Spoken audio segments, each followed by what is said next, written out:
taken in the autumn and winter of 2020-2021 and current policy issues. We'll pause briefly between these sessions to change over in the chair. Now, we took oral evidence from the Prime Minister's former advisor, Dominic Cummings, on the 26th of May. Mr Cummings agreed at the hearing to provide written evidence to substantiate various verbal claims that were made at that hearing. Mr Cummings was asked to provide this evidence to the committee by Friday the 4th of June, in good time to inform our questions today to the Secretary of State. We have not received that evidence, nor any explanation as to why that has not been available. Now, as Jeremy Hunt and I both said in our last hearing, it's important that if serious allegations are made against an individual, they should be corroborated with evidence, and it must be counted as unproven without it. Now, most of this hearing will be about learning lessons, but I think it's only fair to the Secretary of State for him to be able to have his say about the allegations that have been made against him. So I'm going to begin with some questions drawing on those accusations that have been made. And I want to stress that these are suggestions, allegations that Dominic Cummings has made. They're not the committee's charges to investigate. So the first is, did you ever say anything to the Prime Minister that you knew not to be true? No. Thank you. And specifically, in terms of the particular points that Dominic Cummings raised, first, did you say that everyone who needed treatment got the treatment that they required when you'd been told by the Chief Scientific Advisor and the Chief Medical Officer that people did not get the treatment that they deserved? I did absolutely say, both in private and in public, that everybody got the COVID treatment that they needed. And I'm very proud of the fact that with the NHS, we delivered on that during the pandemic because it was critical. There was no point at which I was advised. I've taken the trouble to check with the Chief Medical Officer and the Chief Scientific Advisor. There was no point at which I was advised that people were not getting the treatment they needed.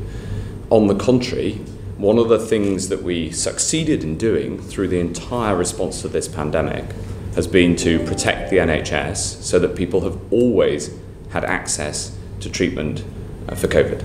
Thank you. The second allegation that was made was that on PPE, personal protective equipment, in April, did you ever say or brief that the shortages, such as they were the fault of Simon Stevens, the fault of the Chancellor of the Exchequer? It's not my fault. They blocked approvals. That's what Mr Cummings told the committee. Is that true? No, that is not a fair recollection of the situation. Now, getting hold of PPE was always a huge challenge. And as the National Audit Office have shown in their report into this when they went through all of the details, there was never a point at which NHS providers couldn't get access to PPE. But there were huge challenges. We first opened the stockpile of PPE that we had in the event of a pandemic. We opened that in January. We started buying new PPE in February. In March, China brought in export restrictions. And you'll remember at the time that there was a huge global demand for PPE. There were aeroplanes that were being turned around mid-flight. The European Union put out demands for PPE, calls for PPE that went entirely unanswered. We had to remove a piece of bureaucracy that was in the way that put a limit on the price that could be paid for PPE, and we took a policy decision that we should pay at the top of the market. That did require the Treasury to make that change. The Chancellor was incredibly helpful in driving that through, and we managed to get to this position where, despite local challenges, and I don't deny at all there were challenges in individual areas, there was never a national shortage of PPE because of the action that we took. Thank you. We'll come into more detail on that, but let me just check that I've understood correctly what you're saying. You were saying that there were blockages to the procurement of PPE. You requested, you objected to them, and you requested that they should be removed, and they were removed as a result of that. That's correct. And also I'll say this, I take and took and have taken throughout full responsibility for all of the areas that I'm responsible for. So the Chancellor played his part in resolving those blockages and getting them out of the way so we could buy PPE, and Sir Simon Stevens has worked incredibly hard throughout this crisis. My whole approach has been that this is a team effort. You can't respond to a pandemic just by pointing fingers. You have to respond to a pandemic by bringing people together, trying to provide that leadership, by having a positive attitude to teamwork, because that's the only way through it. Were you aware that Mr. Cummings then said that there was an investigation into whether there were blockages, and he alleges that investigation by the Cabinet Secretary concluded that there weren't? Well, I can't recall that, but what I can recall, and I know for a fact, is that there was a cap on the price paid for PPE. Because the global price had shot up, we had to remove that cap. I requested its removal. It was removed, and after that, combined with bringing Lord Dighton in, who did a brilliant job in this area, we could buy PPE more easily, and we're now in the happy position where we've got huge amounts of PPE, and 70% of it, other than gloves, 70% of it is made onshore here in the UK. But who was responsible for that cap? Well, you'll have to go through the records, but that was a condition on the budget that we had for PPE. So it was set somewhere within the machine. I think it was a Treasury condition, which is why I went to the Chancellor. But I am pretty sure that the Chancellor was not aware of it until I raised it with him, because the moment I raised it with him, with the Prime Minister, yep, he got into action and he got it removed. So it was a Treasury condition, a Treasury block on your department. So you didn't have the unilateral authority to no, but I'm not blaming the Treasury. It's absolutely standard practice that the Treasury puts in place conditions when you're given a big budget. We were given a multi-billion-pound budget for buying PPE. On the 11th of April, one of the conditions of that budget was that there was a cap put on the price that we paid. The problem is that that cap was set in terms of the market price, but the market moved upwards massively, so we had to remove that particular piece of bureaucracy. I asked the Chancellor to remove it, and he did very rapidly, and then we could buy at the top of the market, which was one of the reasons that we managed to resolve the challenges of getting PPE into the country. Absolutely. To be clear, I'm just trying to establish the facts, given the allegation that was made, and given that this is a lessons learned inquiry. It may be that the fact that you had to change procurement policy may be a lesson for a response to an emergency, so it's an important point. And the third charge that Dominic Cummings specifically made orally against you was around testing in care homes. So specifically, did you tell the Prime Minister in March that people in hospitals would be tested before they went back into care homes? We set out a policy that people would be tested when tests were available. And then I set about building the testing capacity to be able to deliver on that. We can go through it in more detail, and perhaps we will, the reasons for the clinical advice. So the clinical advice set out three different reasons why we took the approach that we did. And on care home policy throughout, we followed the clinical advice. And the challenge was not just that we didn't have the testing capacity, but also that the clinical advice was that a test on somebody who didn't have any symptoms could easily return a false negative and therefore give false assurance that that person didn't have the disease. That was the clinical advice. At the same time, the clinicians were worried, because it took 4 days to turn a test around, that if you leave somebody in hospital in those 4 days, they might catch COVID and therefore go back to a care home with a negative test result, but having caught it.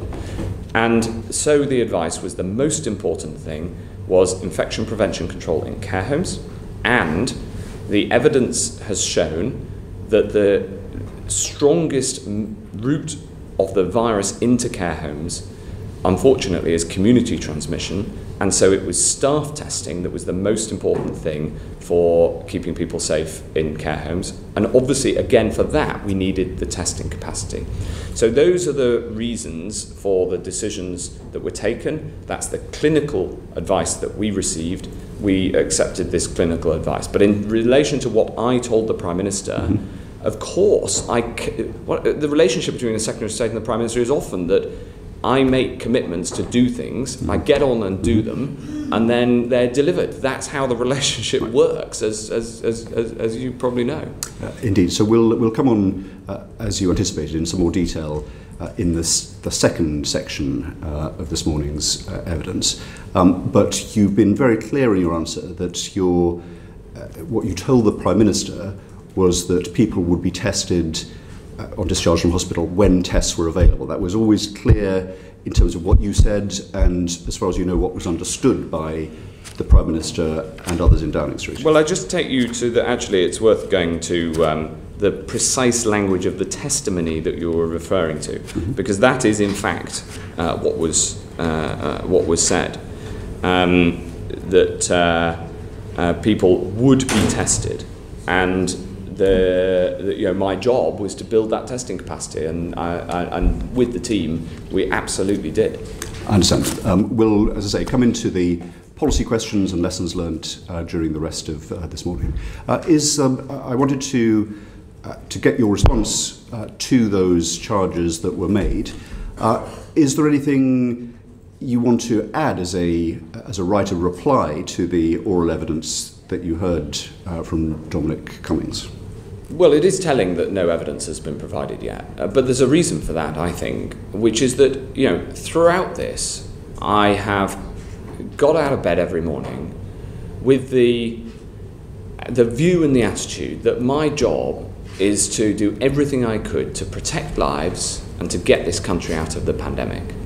And I've approached that with a mission-driven determination to make it happen. And I've tried to do that with an approach of honesty and integrity, and critically answering questions both in public and in private to the best of my ability. Now, sometimes you have to say you don't know, because we're operating in a world where there's huge judgments being made with very imperfect information, often at great pace.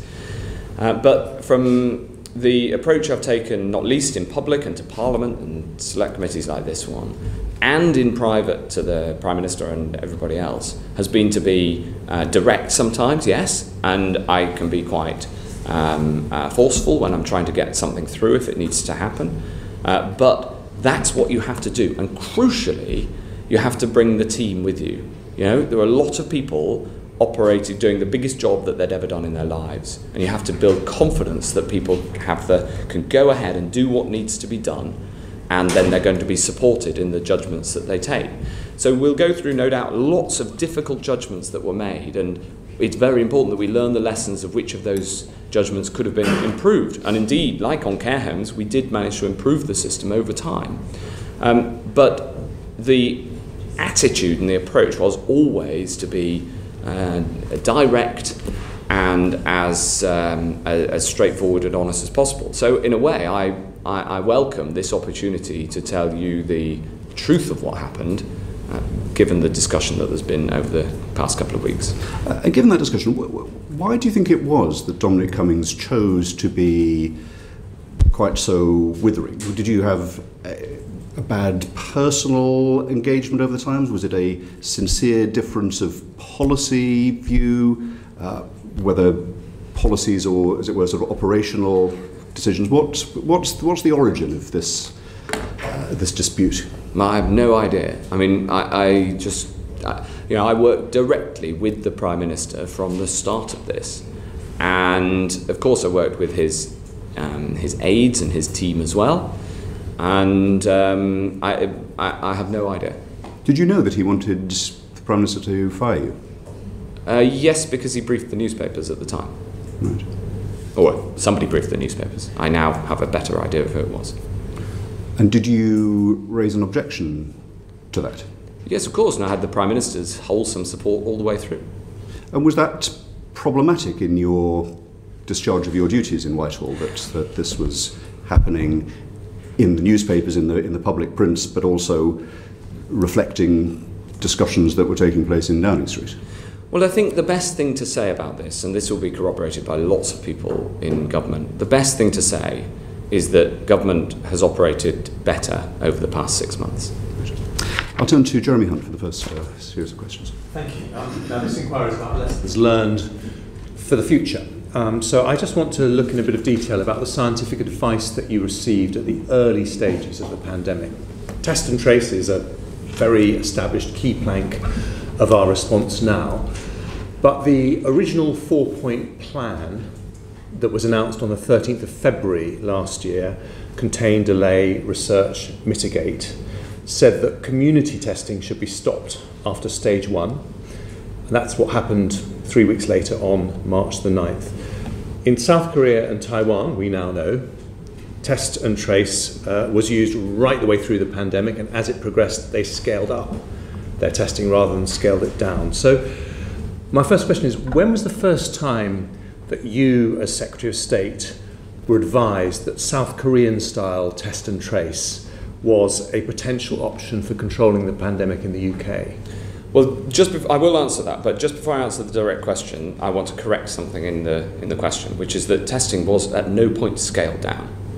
On the contrary, we were driving up testing capacity all the way through. And if you look at the record of the testing numbers, we spent January devising the test. I understand that, but community testing was stopped. That was the announcement that was made in Downing Street on March the 9th. So there was still testing going on in hospitals and some in care homes, but the community element, which is what carried on in South Korea and Taiwan and other places, yes, it was part of the strategy to stop that. And I'm just wondering at what point you were advised that that different approach could be a sensible option for care.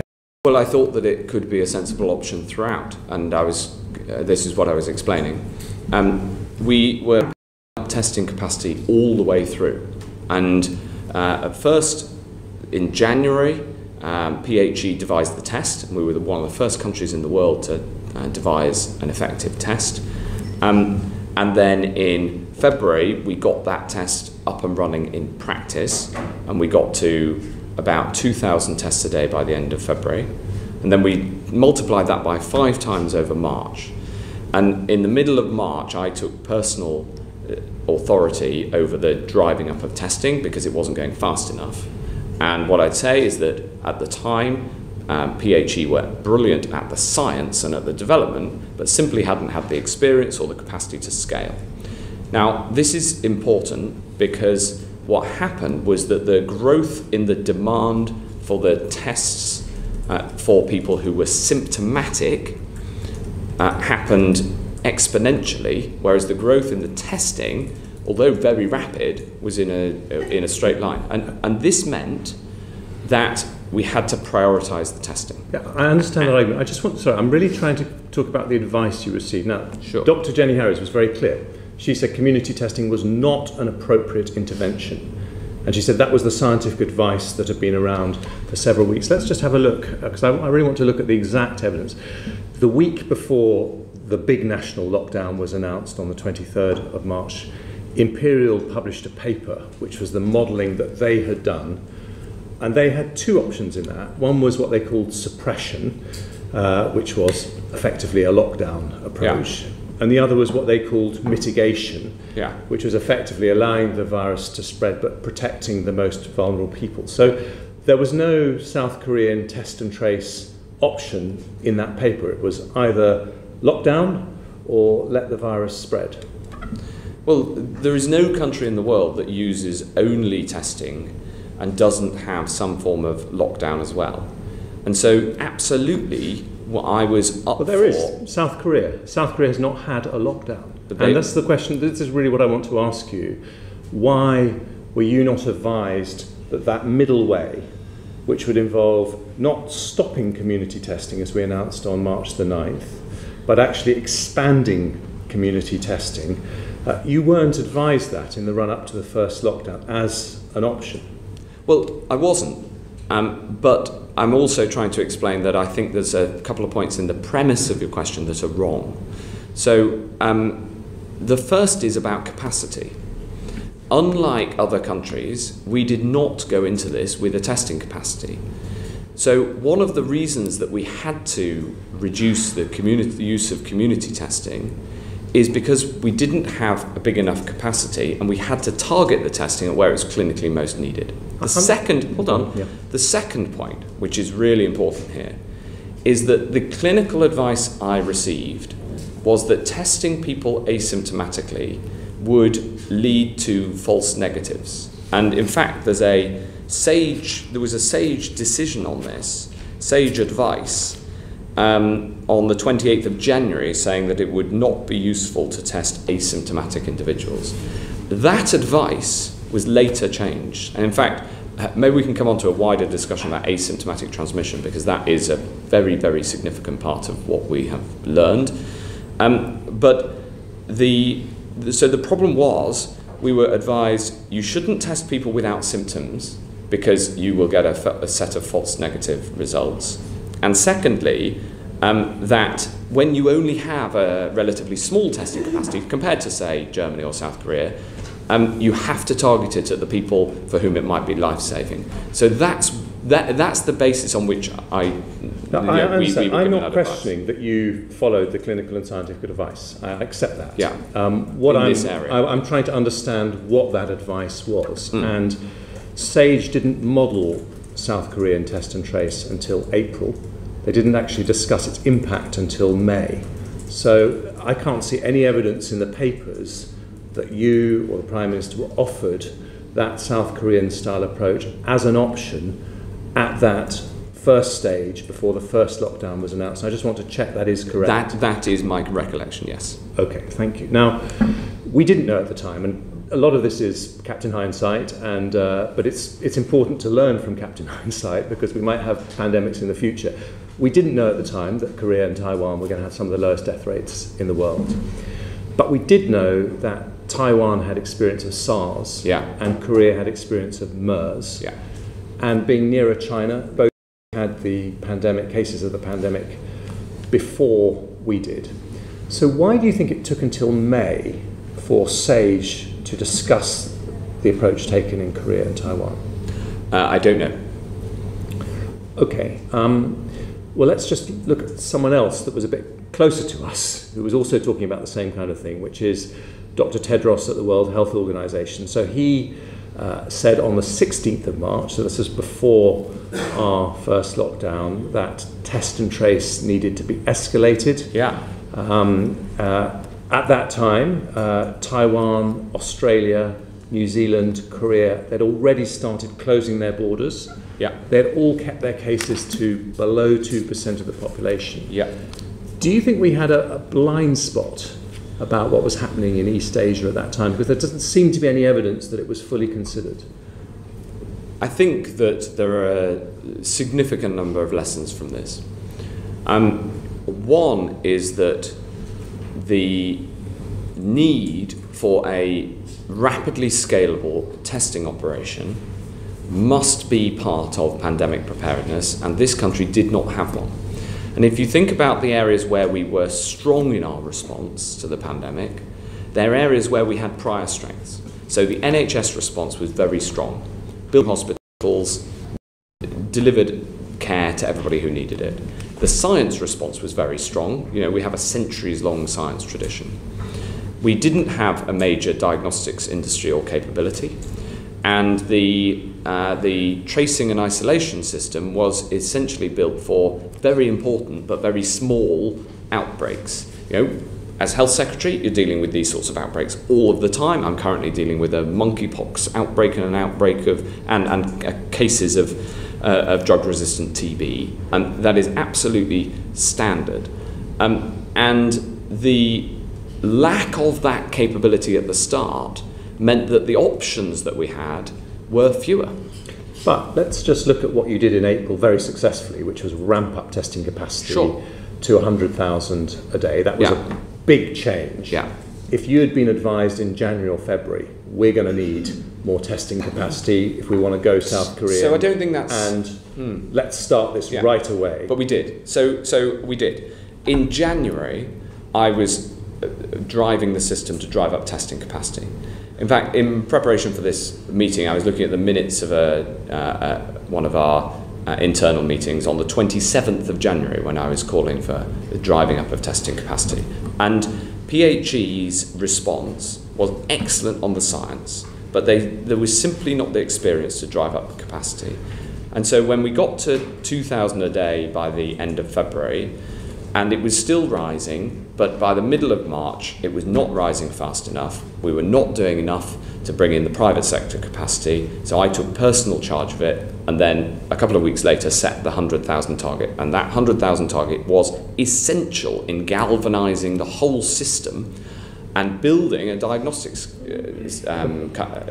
organisation and ecosystem in this country. And now we do about 6 million tests and that was a week. That was a very important step in our pandemic response. But the strategy at the time was clear that when we got through stage 1, community testing would stop. Now, on the 16th of March, when Dr. Tedros said we needed to test, it was a week after we'd stopped community testing. Did you challenge officials and say, why do we appear to be doing something that is completely different to what the World Health Organization is advising? I entirely agreed with Dr. Tedros at that point. And the challenge, though, was the scale of the capacity. And I'd driven that as hard as I could within PHE, with my indirect, therefore, hands on the levers. And then in the middle of March, we had a meeting, I remember it very clearly, we had a meeting in Downing Street at which we had an array of the test providers.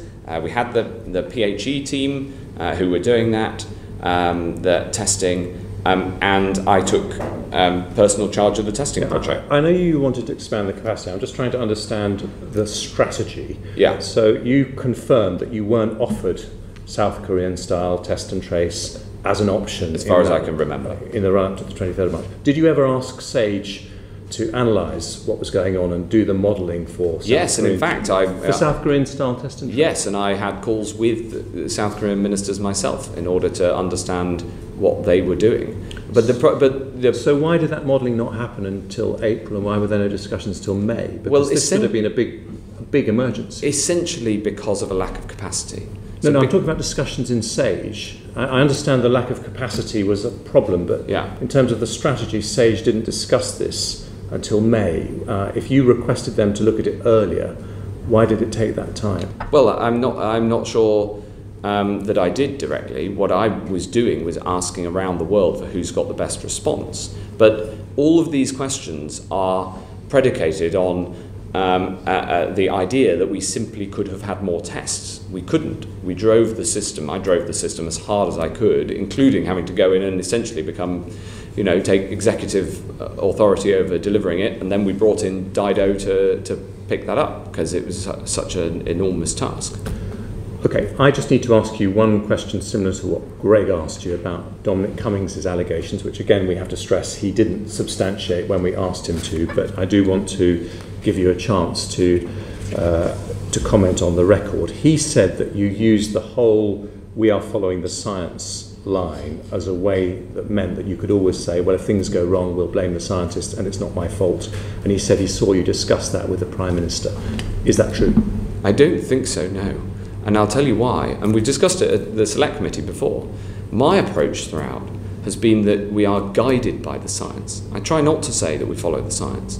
There are examples where ministers make decisions different to the scientific advice. One example is that when we brought back people from Wuhan in January, I was advised that they should be asked to go home and isolate. And I said, no, they need to quarantine. And we used the NHS facility at Arrow Park on Merseyside, you'll remember, and we took people directly from the planes and put them in Arrow Park and made sure that they were quarantined. Now, that is an example of the scientific advice saying you can be more relaxed about things and me being tougher. Now, when it comes to the decisions around lockdown, we did accept and implement the scientific advice, and I'm sure we'll come on to that, the early March period. But I take full responsibility for the decisions that not only that I take, but that are taken in my name as Secretary of State across the health family and the NHS, Public Health England, in the department. And I know the Prime Minister feels very strongly the same. But of course you're guided by the science. So just looking forward, my last question on this area, how do we improve the quality and the diversity of the advice going to ministers from SAGE and the scientists in the future? Do you think there would be merit, for example, in a pandemic situation rather than normal times, in publishing that advice immediately so that you get the benefit of instant peer review from the entire scientific community? Yes, and now thankfully we do publish the evidence now and the minutes of those meetings, and I think that the public debate around this is generally healthy. Thank you. Thank you. Just in terms of following up Jeremy's question about career, the Science and Technology Committee in March took evidence from Public Health England, and one of the officials there said an evaluation had been made, a formal evaluation of the South Korean model, as to whether we could learn lessons from it in that early phase of the pandemic. But try as we might, that paper seemed to have evaporated. It disappeared. It's never been produced to us. Did you ever see it? I have no recollection of that. That's not to say no, because actually in prepping for this committee, I've gone through a whole load of this, and there's some things I've discovered that I'd forgotten that I did. And so it's not a no, but I have no recollection of it. All right. And just on the 100,000 target that you set when you'd gripped the problems that you saw. That was the subject of again some quite bitter criticism from Dominic Cummings. He said it was criminal that you should have set that target, and it was notable during that time. Again, the Science and Technology Committee took evidence, and no one that came before us, including your officials, wanted to associate themselves with the target. Even your testing czar, John Newton, when we asked him what was the derivation of the 100,000, he said we'd have to ask the Secretary of State. It was his target. It was my target. So, but evidently, why was it the case that even your advisors and the whole of Whitehall seemed to be running away from it and not wanting to associate themselves with it?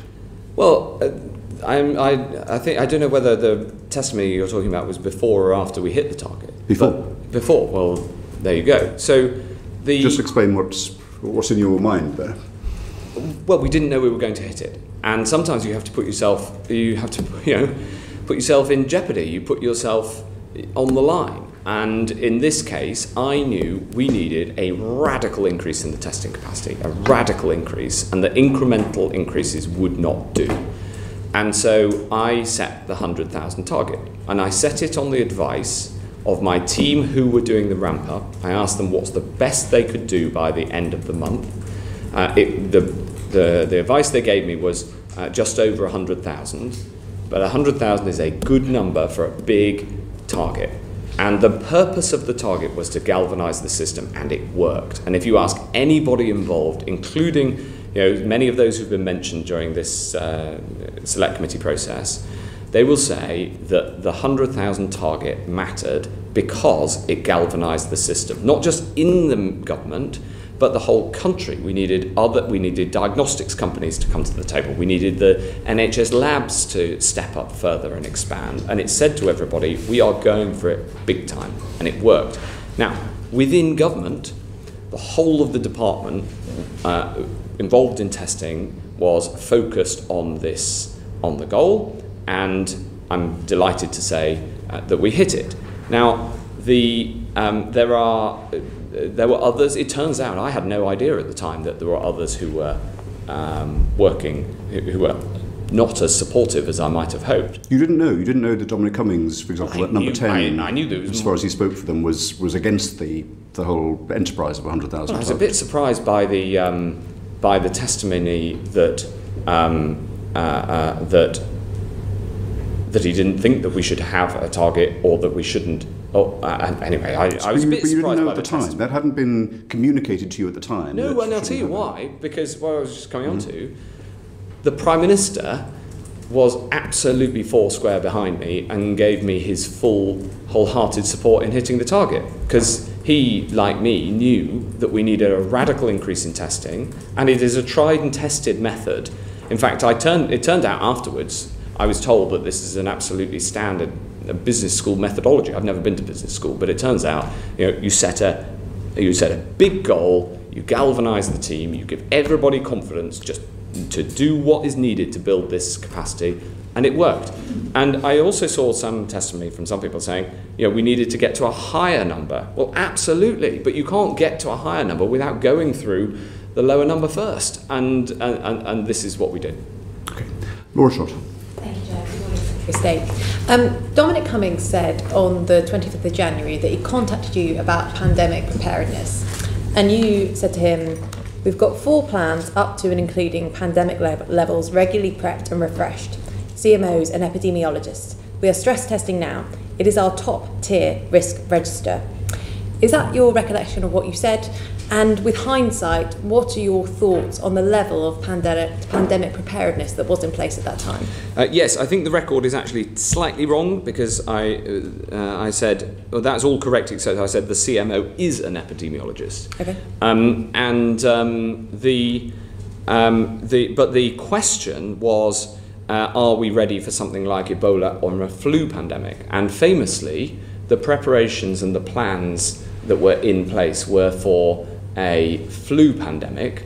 Now, the honest truth is that this was a completely novel virus, and in fact, as we'll come to when we talk about asymptomatic transmission, it's different even from the previous coronaviruses, including SARS and MERS. So it's true that the countries that experienced SARS and MERS were better prepared than we were, partly because of that experience. But it is also true that COVID-19 is very different from SARS and MERS, and the number one difference is that it has asymptomatic transmission. So those plans that were in place, the flu preparedness plans, they were incredibly useful in some areas. They meant that we had a draft bill, which became the Coronavirus Act. It meant that we had plans ready for infection prevention and control. And in fact, we published our first infection prevention control data and guidance, guidance, on the 10th of January. So those plans were important. But of course, when you have a novel pathogen, it behaves differently to what any plans could possibly set out. And what really mattered is the capabilities that we had. And there were some areas where we had strong capabilities, as I said to the chair a moment ago. There's some areas, like the NHS, like science, where we had strong capabilities. There's other areas where we had weak capabilities, especially testing. And also on a vaccine, that's a big difference with flu preparedness, because we had vaccines ready to go on flu, and we've got antivirals. We've still got a big stock of them. But for a coronavirus, there was no vaccine, and there aren't any proven antivirals either. So what I said is absolutely true in response to the question. He asked me, are we ready for Ebola or a flu pandemic? And I said we have full plans for those things. But of course, at that time, 25th of January, in the department, we were working incredibly hard on responding not just to Ebola or a flu pandemic, but responding to what we knew of what became COVID-19. And how many of those deficiencies were predictable? So do you think we should have learnt more from SARS and MERS? And do you think that the lack of diagnostic testing was a predictable failure that we should have addressed pre-pandemic? It's a very good question. Some of these things we would have done better to have learned from SARS and MERS. Other things weren't predictable. So, for instance, I first asked for started the push for a vaccine in January. And in fact, I had a meeting on the 25th of January pushing for a vaccine, in which I told that it would take a long time, that it would take normally 5 years, and typically if we accelerated everything and if everything went right, it would take a year to 18 months. And I said, I want one within a year, and we will throw the full resources of the state at making that happen. And we tasked Jonathan Van Tam with leading that project, and it was obviously hugely successful. Now, so it was predictable that we didn't have a vaccine for a coronavirus.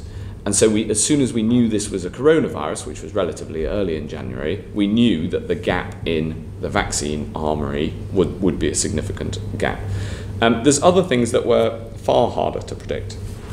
And in terms of, if you think about the function for pandemic preparedness, if we're trying to make changes in the future, yes. Do you have any reflections on things that we should do to make sure yes. those predictable deficits are fixed for next time? Absolutely. So we need a standing testing capacity so that we can stand it up immediately. We need an at-scale contact tracing capacity so that we can contact trace even when the numbers get big. Because the reason that community contact tracing stopped was because the number of infections was so big, and the capacity, again, as with the other PHE capacities on the way into this, were great on the science and small scale, but couldn't scale. So we need in good times to retain a capacity so that as and when a new pathogen hits that could become a pandemic, we are ready to pounce on it. I think another huge learning point is borders. I don't know whether we'll come on to that later, but on borders, the position that we took was based not just on World Health Organization advice, but on their international health regulations, which stipulate that closing borders is not an appropriate response in a pandemic. That is the international regulation. Now, the advice that we received, the clinical advice we received, is that unilaterally taking action at the borders would only have a small effect in terms of delaying the response of about a week. And indeed, early in the pandemic, this was proven by both the United States and Italy taking direct action at the border, and they still had the disease went rife. But if everybody takes action on their borders and restricts movement, then clearly that can have a big impact. And so we've strengthened our border policy throughout, and now we have one of the strongest borders policy in the world.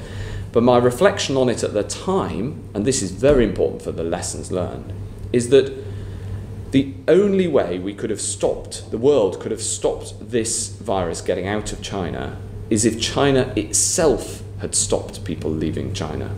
Because as soon as people were allowed to leave China to go to one place, then unless the whole world took action on borders, as they have now, it would only have delayed to a degree. That was the clear clinical advice, and it is one of the things that we absolutely must change at the global level, that part of the response to a dangerous pathogen needs to be health action at the border. Thank you, Secretary of State. Thank you, Chair. Thank you. Rebecca Long-Bailey.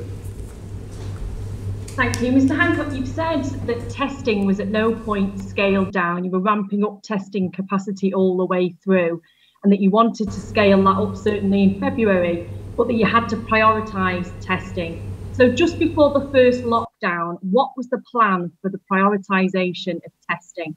Yes, this is important. I think it was published, but if not, I will write to the committee with the full clinical details. So this was a clinical document that set out the prioritisation according to what use of tests is most likely to save lives.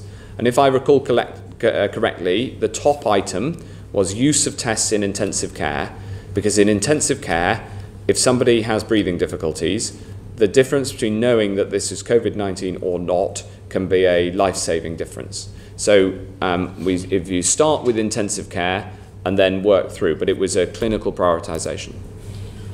Thank you. A whistleblower reportedly stated to the media yesterday that in March 2020, Public Health England's internal advice was to ensure that any patients newly discharged into care homes had to be tested for COVID-19. Now, the whistleblower allegedly says that this initial advice was signed off by two PHE officials, Dr. Eamon Moore, Director of Health and Justice, and Dr. Julia Byrne, Head of Clinical Epidemiology, and that was the case up to the period just before the first lockdown. Would you say that was correct? I have no recollection of that. That is not my recollection of the clinical advice, and I haven't seen anything on that. Well, the whistleblower goes on to say that even though officials were fully aware of COVID-19 outbreaks in care homes at this time, allegedly one of your health ministers leaned on Public Health England to alter the advice being published because your department believed that they needed to empty space and get people out of hospitals. And the whistleblower says that Dr. O'More and Dr. Byrne were therefore pressured to sign off on published guidance that was softened to allow care homes more freedom to take residents in. So was discharge testing advice softened at the instruction of your department?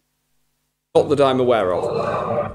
If I can set out the clinical advice that we were given, because we followed the clinical advice throughout on this, and it's a very, very important topic. And if you think about it, right from the start, we knew that people living in care homes were amongst the most vulnerable.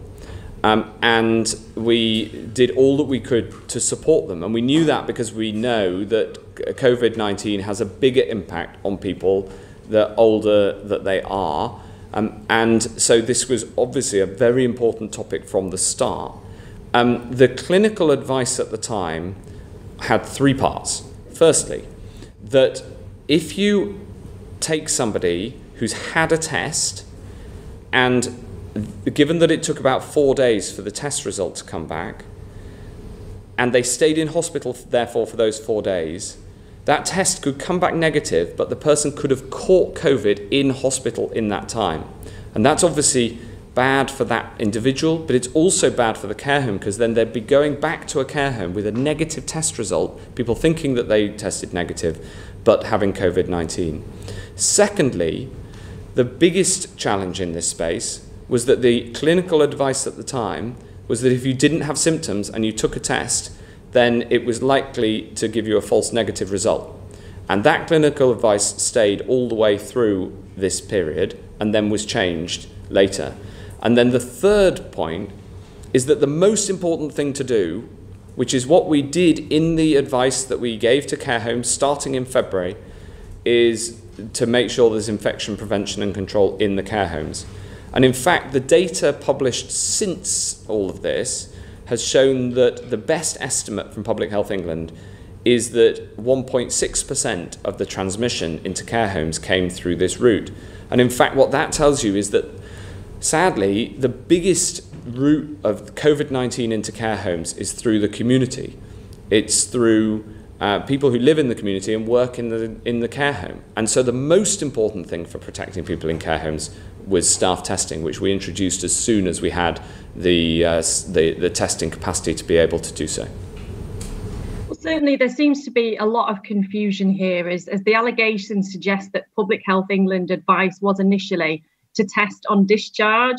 And certainly, as we've heard, Mr. Cummings told this committee that Number 10 had been specifically told that that was happening. So to clarify this, would you provide copies to this committee of all internal advice and communications between your department, Public Health England, and your ministerial team on hospital discharge and care home testing, certainly for the period from January to April?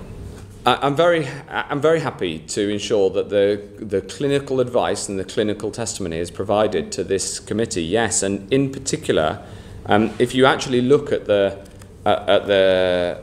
testimony to this committee about the commitments that I made, the commitment was that we would introduce this testing, and when we had the capacity to do that, given the other pressures on testing, which is a life-saving resource, we did that. So just to be clear, you're happy to publish all clinical advice that PHE, your department, and your responses and your ministerial team's written responses to the committee, so that we can analyse the same? Well, I'm absolutely happy to provide the clinical advice on which these decisions were taken, yes. So not your responses, Mr. Hancock? I'm sorry, I don't understand. This decision was... Would you be prepared to publish your written responses to that advice and the written responses of your ministerial team, so that we can be clear on what direction public health officials were given? Yes. Thank you. And just on that point that Rebecca Long-Bailey raised, so she mentions what Rebecca's described as initial advice at the beginning of the pandemic, just before lockdown, which is the period we're looking at in this section. And that was signed off by two PHE officials, we're told, Dr. Moore and Dr. Verne. Will you provide the committee with that initial advice? Well, I don't know anything about that advice. Well, assuming it exists. So, but I'm very happy to go away and look to see what advice was given. And assuming it exists, will you provide that initial advice to the committee so we can compare it to the advice that was eventually adopted? Well, subject to the normal rules of disclosure. So I'm cautious here, but I've got a reason for it, which is that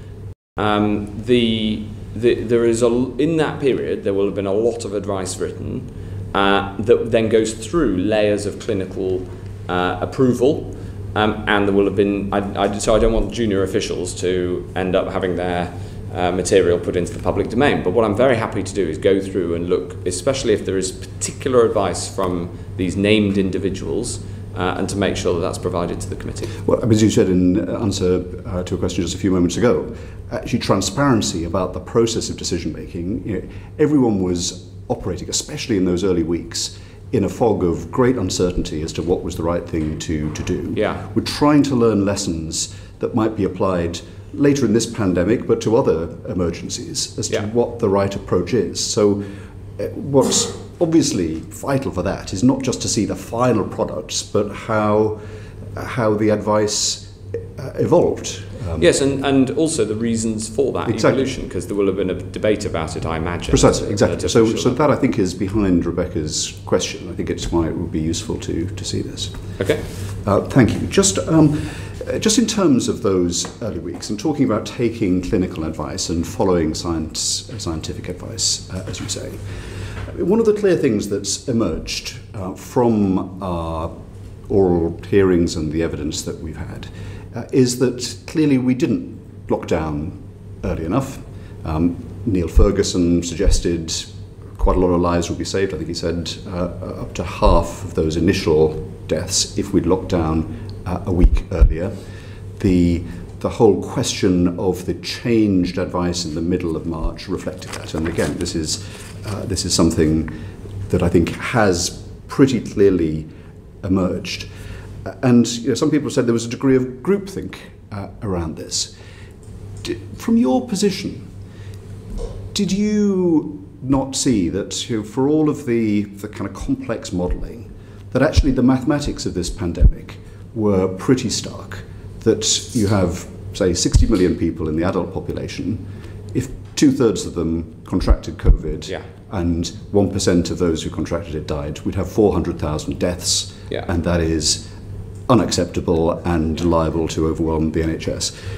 How did we, and you in particular, alongside everyone else, miss this for so long, for about 6 to 8 weeks? Well, I would absolutely say that we knew about this problem from the start.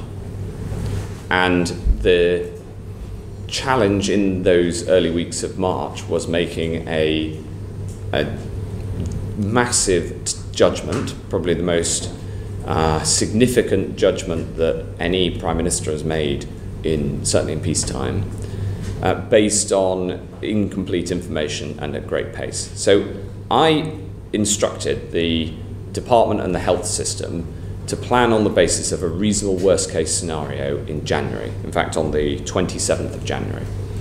And I asked for a reasonable worst case scenario planning assumption. And I was given the planning assumption based on Spanish flu, and it was signed off at Cobra on the 31st of January. And that was a planning assumption for 820,000 deaths. And I was determined that that would not happen on my watch. So throughout February, we were planning for how to stop that and how to deal with the consequences of if it came true.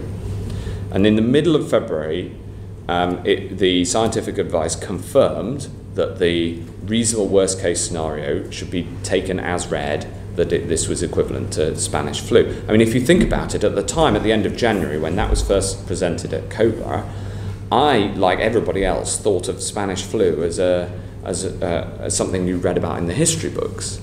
But as Health Secretary, you're always worried about new pathogens. We're dealing with them all the time. But knowing that that was the reasonable worst case scenario, we planned for it. And then we did the work in February, and on the 3rd of March, I set out to Parliament our, what we call the action plan, which set out all of the actions that we might have to take, up to and including shutting schools. I was asked about on the media about it, about lockdowns, and confirmed that we would be happy to take those. But at the time, on the 3rd of March, when we set that document out, setting out all the things we might have to do and saying that we were prepared to do them, there were no deaths. Indeed, on the 3rd of March, there were 50 cases. The week beginning the 9th of March, what happened is that the data started to follow the reasonable worst case scenario. And by the end of that week, the updated modelling showed that we were on track, essentially, on the track of that, something close to that reasonable worst case scenario. I think the numbers were slightly below that, but they were of a scale that was unconscionable. So we then, therefore, on the 16th of March, when there were 611 cases and 53 deaths, we took the decision, we announced that everybody in the country should stop all unnecessary social contact. So we know what happened, and we've got a clear view. It's all in the public domain, but it's evident, and everyone agrees. Sir Patrick Vallance said it would have been better if we locked down earlier. Neil Ferguson, I mentioned, said that it would have a big reduction in deaths. We didn't do what was necessary early enough, and it seems to me that everyone, or certainly most people in the system, got bogged down in the modelling and the complexity, and didn't step back to see the crude maths of it, if you like, and to take the measures that were eventually imposed earlier. And in trying to learn lessons and thinking back, you were someone that was involved in all of those discussions. How was it that you, but everyone else, didn't see the enormity of what was going on and took these literally incremental decisions to turn up the dial progressively week by week in terms of restrictions? Why did we miss the big picture? Well, the clear scientific advice at the time was that there is a need to have the tools like lockdown at your disposal, but also that the consequences and the costs of lockdown start immediately. And critically, the clear advice at the time was that there's only a limited period that people would put up with it, right, would put up with lockdown. And so now that proved to be wrong, because the British public have stepped up to what we've asked them to do in an extraordinary way. So much of that proved to be wrong. It proved to be wrong that people would only tolerate the restrictions for a short period of time. It proved to be wrong that the level of infection could be contained within the NHS until that had to be revised. We're aware of that, and SAGE got it wrong. It's now very clear, and members of SAGE are candid enough in the way of scientists to concede that, and this is what we're trying to learn. Yeah. Was it the case that you simply accepted that scientific consensus without challenge because that was their business? Were you concerned about it yourself, and did you challenge it, or did you think it was not your place to, you were there to enact what was being recommended? No, we absolutely debated and challenged that advice. But when you're faced with a decision of this enormity, and ultimately, of course, as Health Secretary, my primary goal on protecting lives finding a way out of this and protecting the NHS. I made that argument, but ultimately, we didn't know how long people would put up with it, and now it seems obvious that people would put up with lockdowns. It was not at all obvious. We needed the protections in place, especially for vulnerable people in the shielding programme. We take for granted that has been a huge success, but that wasn't clear at the time because lots of people rely on social contact literally to live. And we needed to ensure that we could, for instance, support businesses to get through this. These are huge decisions. To take those decisions against the scientific advice is an even bigger decision to take. Now, when the scientific advice moved, then that became easier. And I remember when do you regard it as part of your role to challenge that scientific advice, to debate it, to stress test it, to ask others perhaps around the world? Yes, and of course. And I was discussing this with my counterparts across the world, and I'd been willing to overrule the scientific advice earlier, for instance, on quarantine. I pushed in January for a wider flight ban from China, but the scientific advice was we should only restrict it to Wuhan. So absolutely, challenging the scientific advice is one thing, but overruling a scientific consensus is much harder, especially when the costs of the lockdown are immediate and are obvious. So I remember very, very clearly when the new projections from SPI-M came in towards the end of the week, beginning the 9th of March, and I can't remember exactly what day it was, but towards the end of that week, SPI-M came in with some new projections. And I remember going into number 10 and one of the most senior advisors saying to me, sort of ashen face, "Have you seen these new projections? Isn't this awful?" And I said, "I'm glad the projections are now showing what I think is happening." Because the data, you've got to remember, let me take you back to what it was like. The data was so incomplete and sparse. Even getting data out of the hospital system was very difficult. And we now have infinitely better data systems than we did. So how did you form this view of what was happening? Because I could see from what I was seeing on the ground, I could see from anecdotes from what I was hearing. You could see it in the testing data, the testing numbers going up. You could just see it in the number of people, sadly, who were dying, but the numbers were still very low at that stage. As I say, on the 16th, and that's the advantage of being Health Secretary, that you're literally visiting hospitals, you're talking to people. So then I remember the moment around the cabinet table when I said, we are going to have to tell everybody to stop all social contact. Right. And I remember thinking, this is the most extraordinary thing that I've ever said. And the Prime Minister said, yes, we are. You better go and tell them.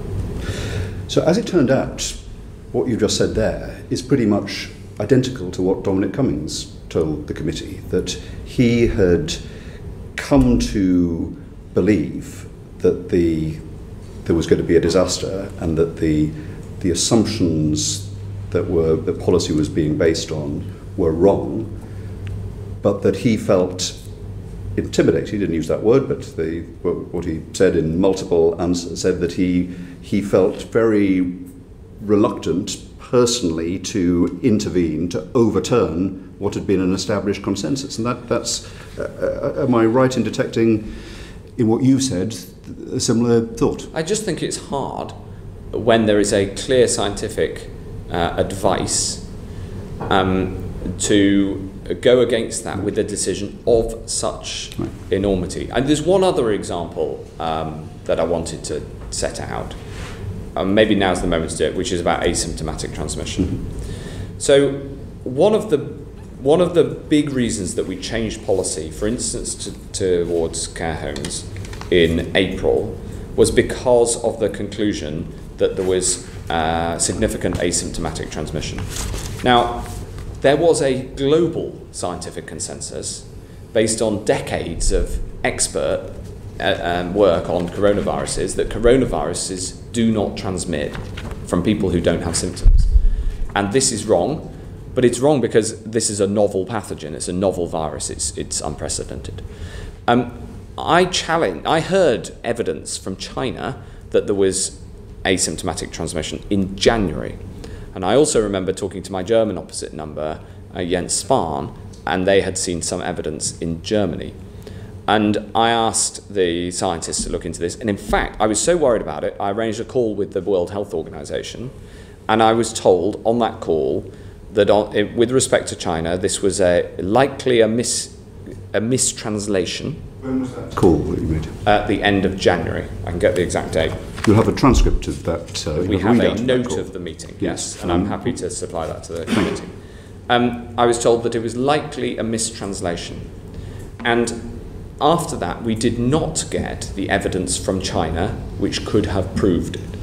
So I was in a situation of not having hard evidence that a global scientific consensus of decades was wrong, but having an instinct that it was. And I bitterly regret that I didn't overrule that scientific advice at the start and say we should proceed on the basis that there is asymptomatic transmission until we know that there isn't, rather than the other way around.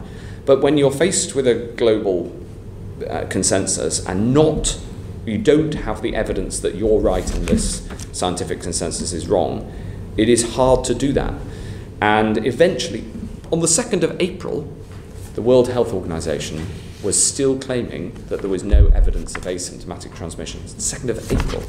Now, on the 3rd of April, the CDC came forward with an evidence paper, and very shortly afterwards, Public Health England came forward with a further one, and the consensus scientific position changed, and then we brought in the stronger. We changed a number of policies across government as a result. But that is a story of how how preparedness and relying on the science, which is normally the right thing to do, and let's be clear, we're picking on two areas where there was where it would have been better if the prevailing consensus at the time had been overruled, but everybody was operating on highly sketchy, just a lack of data and a lack of information because this is a novel virus. Well, what you said about the difficulty of challenging a consensus, a scientific consensus, is very frank, and I think it's very helpful for us to reflect on. And we've heard from other people variations on that theme. But since you raised this question of asymptomatic transmission as not being known and knowable, you said you had an instinct, but the science was against it. It is the case, as you'll be aware, in the SAGE on the 28th of January, the second SAGE meeting, in the minutes, point 16, it says there is limited evidence of asymptomatic transmission, but early indications imply some is occurring. Yes. So I raised the prospect of asymptomatic transmission on the 27th of January with the CMO and others. And he took it away and they discussed it at SAGE on the 28th. And I called the WHO on the 29th. And I've got the quote here. I was told that it is highly unlikely it was highly likely that the message may have been confused via translation issues, but that this is unclear. Okay, but SAGE on the 28th of January concluded that early indications imply some asymptomatic transmission is occurring.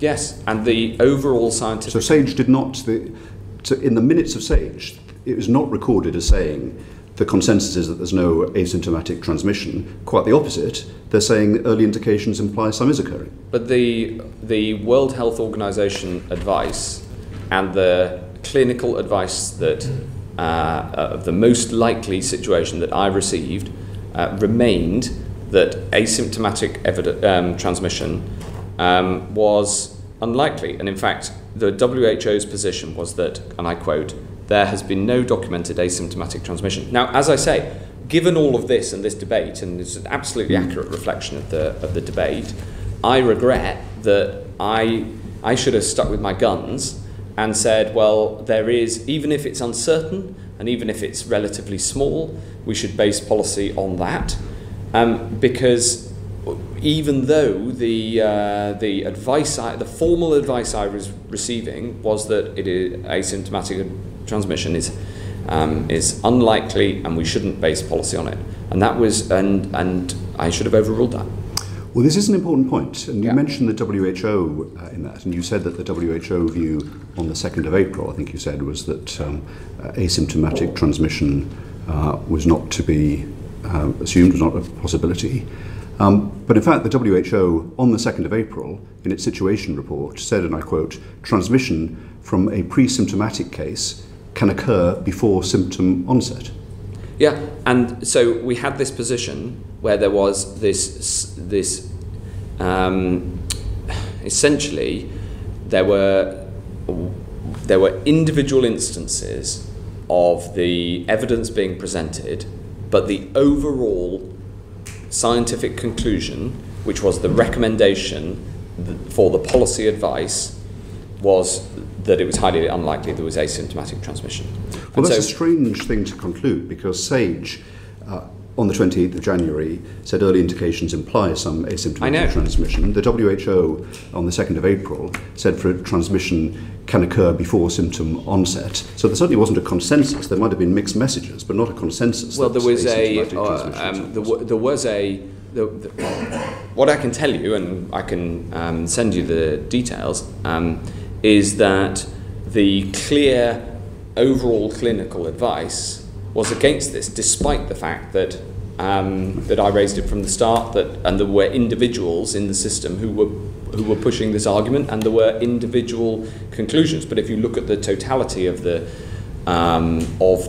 evidence, then this was the position. And as I say, I wish that we had that I stuck to my guns at the start. Well, we'd be grateful for that advice, and it doesn't stand against your conclusion that, as you just said, it would have been better if we had assumed asymptomatic transmission, even to the point of you stepping in and overriding the assumptions that some other people were making. Just finally, and then we'll turn to the next theme of our questions.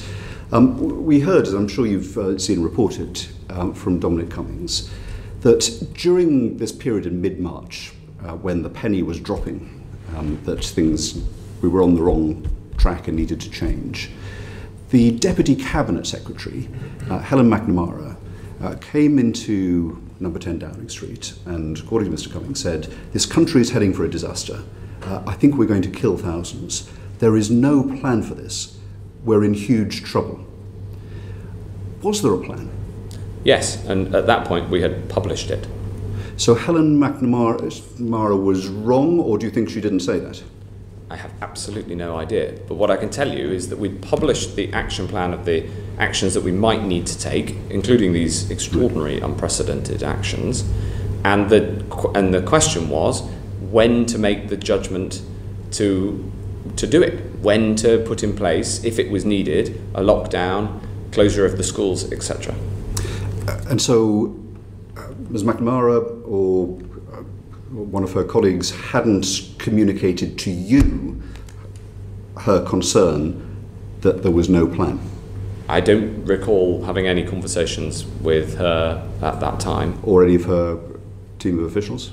Well, to obviously have a conversation, but to that effect, yeah, to raise the alarm that there was no plan. I don't understand that testimony. Okay, all right. I also note that no evidence has yet been put forward for much of this testimony, and I find that telling. Indeed, and it's part of the point of asking that question is to see whether your recollection tallies with what was said orally, and you've been clear about that. Well, that brings then this section of the hearing. I'm going to hand over to my co-chair, Jeremy Hunt. We'll suspend the sitting for about 5 minutes while we just change around. Okay. So order.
Order.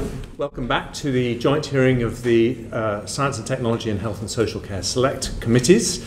Now we're going to come on to the vaccine programme later. We've talked about the decisions in the run-up to the first lockdown on the 23rd of March, but in this session we want to talk about what measures we took to prevent the spread of the pandemic in that first period, if you like, the middle of last year, before the vaccine programme had got underway. And I want to talk to you about the test and trace programme. Dido Harding was appointed on the 7th of May. And I want to specifically look at the question as to why that test and trace programme, when it was set up, didn't prevent a second or third lockdown as we had hoped, and indeed as test and trace programmes managed to in other countries. So with the benefit of hindsight, this is looking back to see what we can learn going forward. Why do you think it was that that test and trace programme didn't prevent further lockdowns? Well, I think the number one challenge that we had was going into this without a large-scale testing programme, as we discussed in the previous session. And we had a small, effective, but not easily scalable contact tracing programme.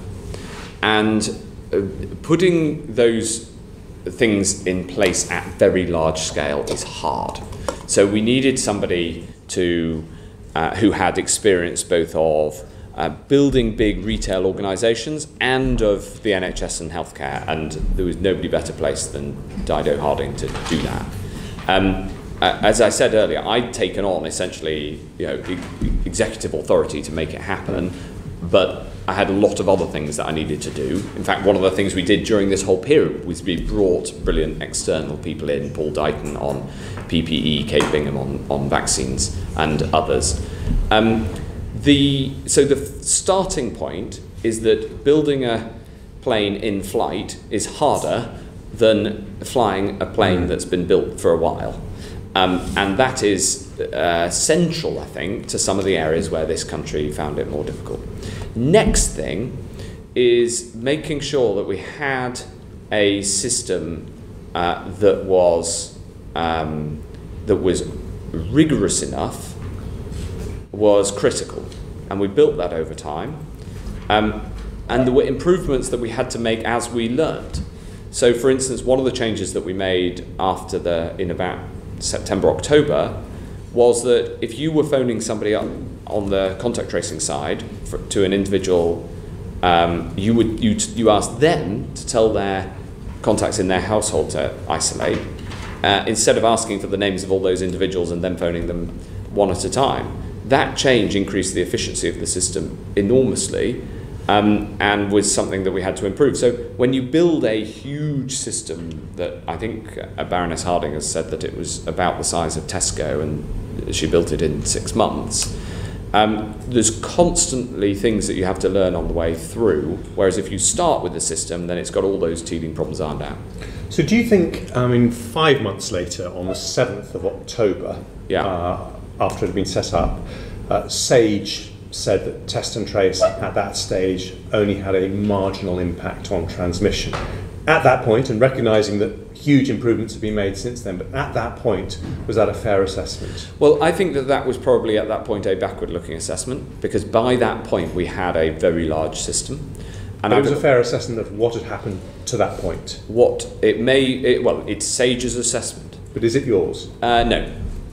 So you think they were wrong on that one? I think that it had an impact, but it clearly hadn't had an impact big enough to bring R down from the R0, which is the R in the natural state of around 3, down to below 1. Now, there is evidence now, as of today, that the surge testing and tracing and isolate system that we've got in place is working. If you look at the case rates now with the Delta variant, the places where over the last month we've put them into surge testing, starting with Bolton, but also true in Bedford, in Hounslow, and other places, their case rates are coming down. I totally accept that, and it's fine to mention it, but I'm really looking specifically at why we didn't manage to stop a second and third lockdown. So I take on board what you've said. I just want to go through, if I may, some of the other reasons people have suggested as to why test and trace wasn't as successful as we'd all hoped. Now, you said earlier this morning that one of the reasons was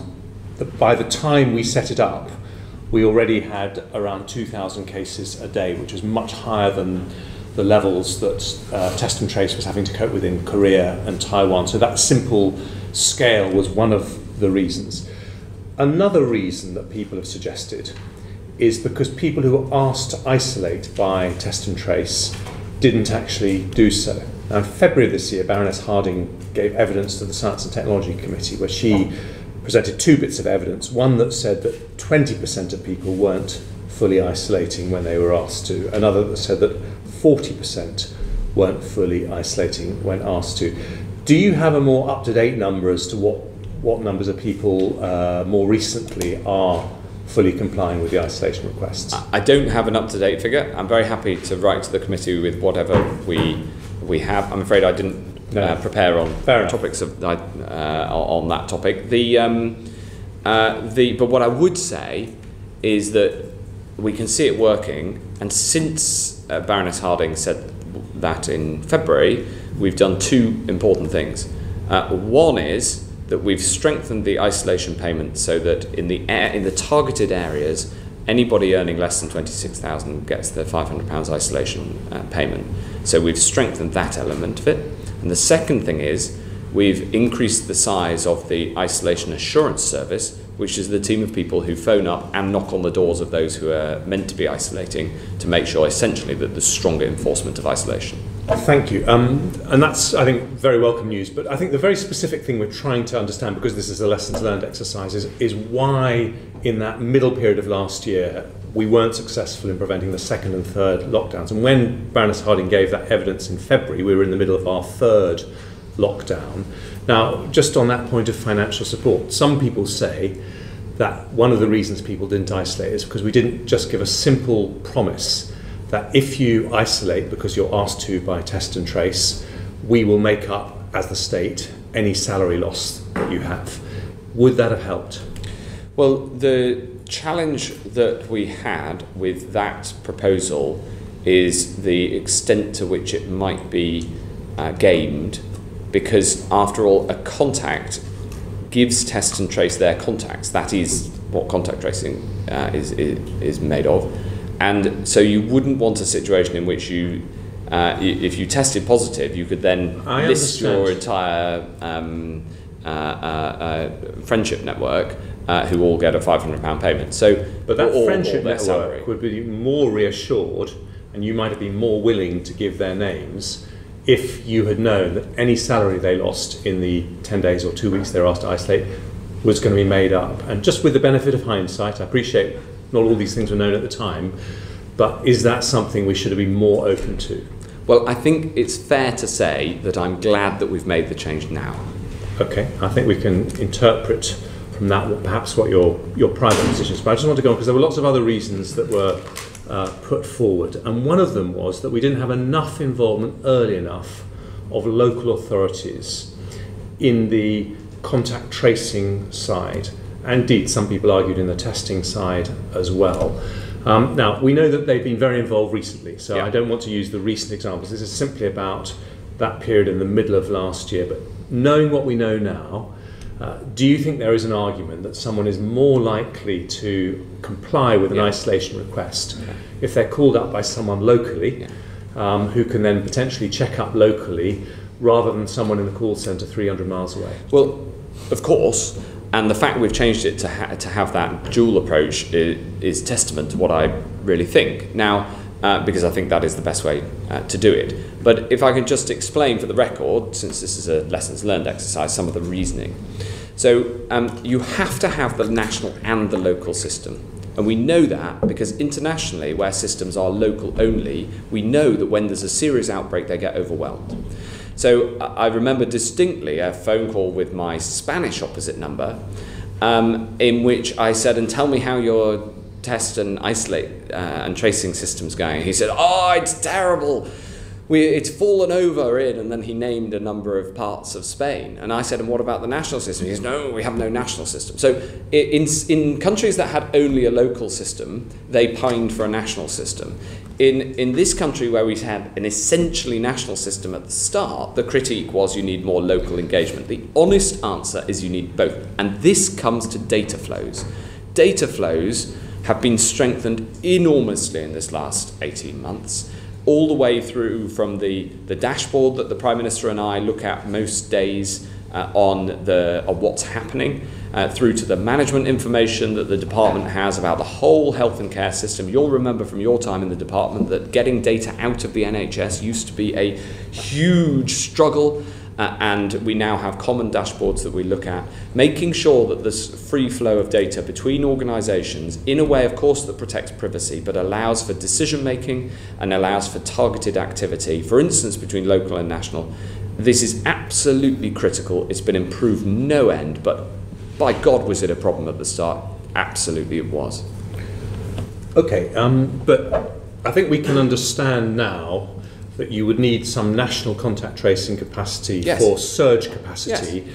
But would you say, looking forward, that the primary engine of contact tracing should be local, with national surge capacity ready to step in when necessary? I think that's simplistic. So the way that we've tried to optimise it is not just according to surge and therefore the scale of need, but also according to those who are being contact traced. There are some people for whom a national call centre system is the easy way of most efficiently gathering the data quickly and then acting on it. So speed matters here, and a national call centre system can be much faster. And then you need the local boots on the ground, especially for the hard to reach cases. So what we've put in place is a system that is as smart as it can be, and it's improving all the time, on optimising which case and which positive goes through the local system, which goes through the national system, and when. So if you can't reach somebody after a number of calls, then it gets switched to the local system and they can send somebody around to knock on the front door. But you wouldn't put all contacts into the local system straight away because you need to essentially deal with the easy to reach, which can most efficiently be dealt with nationally. So it's about optimizing a joint system with data flows that are unhindered and a team who work together cohesively. That's the way that I think this is best done. Okay, and then just a final reason that some people say we may have still had those very large numbers of people who weren't isolating when we need them to, which meant that we couldn't prevent those second and third waves, is that perhaps, again looking back, we were shooting for the wrong target. The whole system during last year was geared around testing targets. First 100,000, then 500,000, then 1 million. And sure enough, if you give a big system a target, ultimately they hit it. But shouldn't the real target in a pandemic not be a process target like testing, but actually the proportion of people who you need to isolate, who actually do isolate? Do you think, looking back, we hit the target and missed the point? No, because we absolutely had those targets for the number of people who isolated and the number of people who we successfully contacted. We publish as much of that data as we can. The challenge in running a very large system is that if you have a target that is only indirectly reachable, you also need goals on the way that are process targets that are measurable. And so the answer is both. And if you think about it, just one more comment on this, we learnt a huge amount from this experience that I've just described of improving the contact tracing and testing system for the vaccine rollout. So on the vaccine rollout, we have local and national data integration. We have the local systems going and finding people who are hard to reach. We have the national system for the big numbers of people who are enthusiastic and willing to, drive and queue up. And that integration is something we actively took from the learnings from the test and trace system and ensured that it was embedded in the vaccination system from the start. So, we've been doing our own lessons learned all the way through this, and one of the lessons is this data integration and ensuring that you get the right the right activities happening at the right level. Thank you. Greg Luck. Thank you. I'd like to go into a bit more detail on the question of care homes. We know, and I think we've agreed already this morning, that the decisions, especially in the early days and months, are taken in a kind of fog of war. Urgent decisions have to be taken without all of the information. But that fog is dispersing, and some things are becoming clear.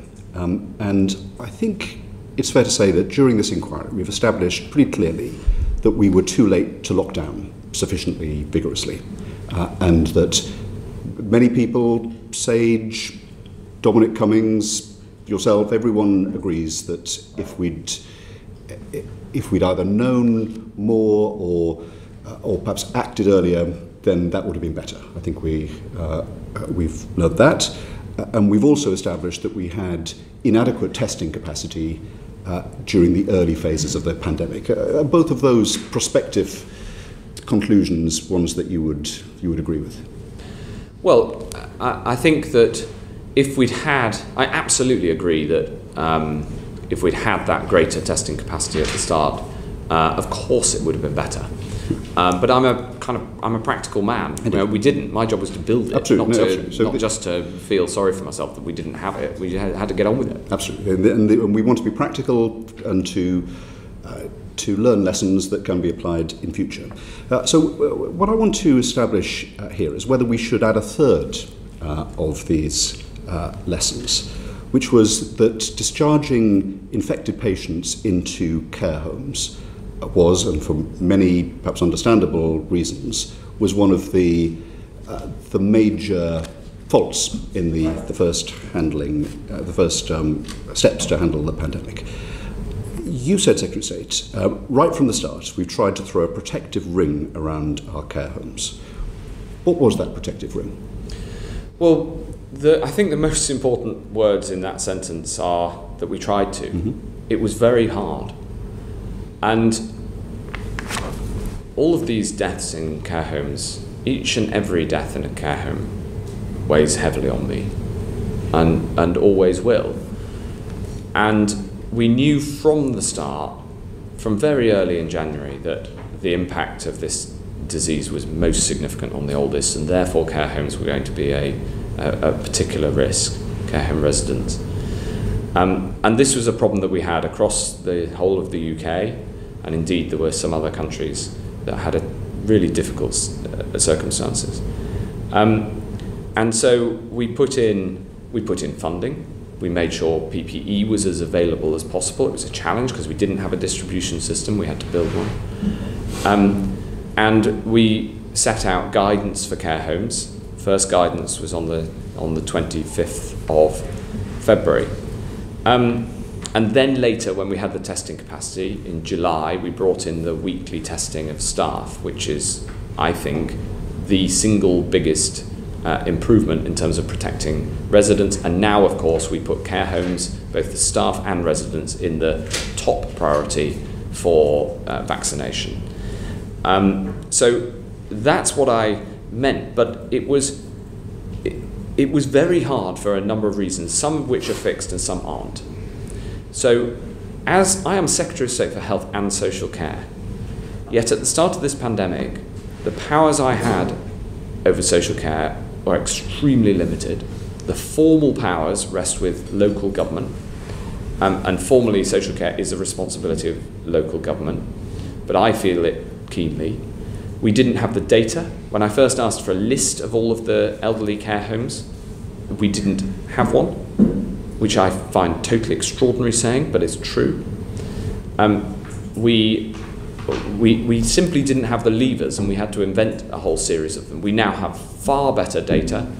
But some of these problems still need to be fixed. We need to reform social care, and we need to make sure that we put into law the ability of national government, where necessary, to come in firmly to whether it's to issue guidance or that's binding, or put in place funding, because we had to funnel funding indirectly through local authorities as well, because we had no VARIs to fund local care homes directly. So there's a whole series of things that have been improved, And then there's a whole series of things that we still need to do. So let's go into some of the decisions and to know whether you did have leavers yourself or whether you were denied them. We know that on the 17th of March, NHS providers were instructed by NHS England, and I've got the letter from Sir Simon Stevens to all NHS trusts, ordering them to urgently discharge all hospital inpatients who are medically fit to leave. Yes. Obviously a very famous instruction. Yes. Was that a unilateral instruction on the part of Sir Simon Stevens and his colleagues at NHS England, or was that, as it were, a kind of co-decision that he took with you? No, of course, that decision was discussed with me and the Prime Minister before it was executed. And if I take you back to the time, we just had the scenes from Lombardy showing what happens when a health service is overwhelmed. We knew that the death rate would increase dramatically. We didn't know how much, but dramatically if NHS services were not available. And we needed to make sure there was NHS capacity because the number of cases was going up at the time exponentially. So we protected the NHS, and one of the things in the lessons learned exercise, which is really important for us all to remember, is that whilst there were absolutely challenges in some areas, there were some things that this country got right, and the provision of care at all times to COVID patients is one of them. Now, that instruction actually led to a reduction in the number of people who left hospital and went to care homes, because the vast majority of people went home to their own homes, and we put in place social care packages. Because one of the other things that we did as part of that decision was we agreed to pay for the discharge. So in normal circumstances, when you leave hospital, the local authority has to arrange the social care package, and sometimes individuals have to pay for that, and sometimes the local authority does, as you well know. Because the central government, through the NHS, decided to, and the Treasury provided the budget to pay what's called discharge to assess, to pay for those discharges. It meant that we could get discharges, more of them, to people's own home. And in fact, one of the reforms we need to make to social care is that more people should be discharged to their own home with a care package as a proportion than into care homes.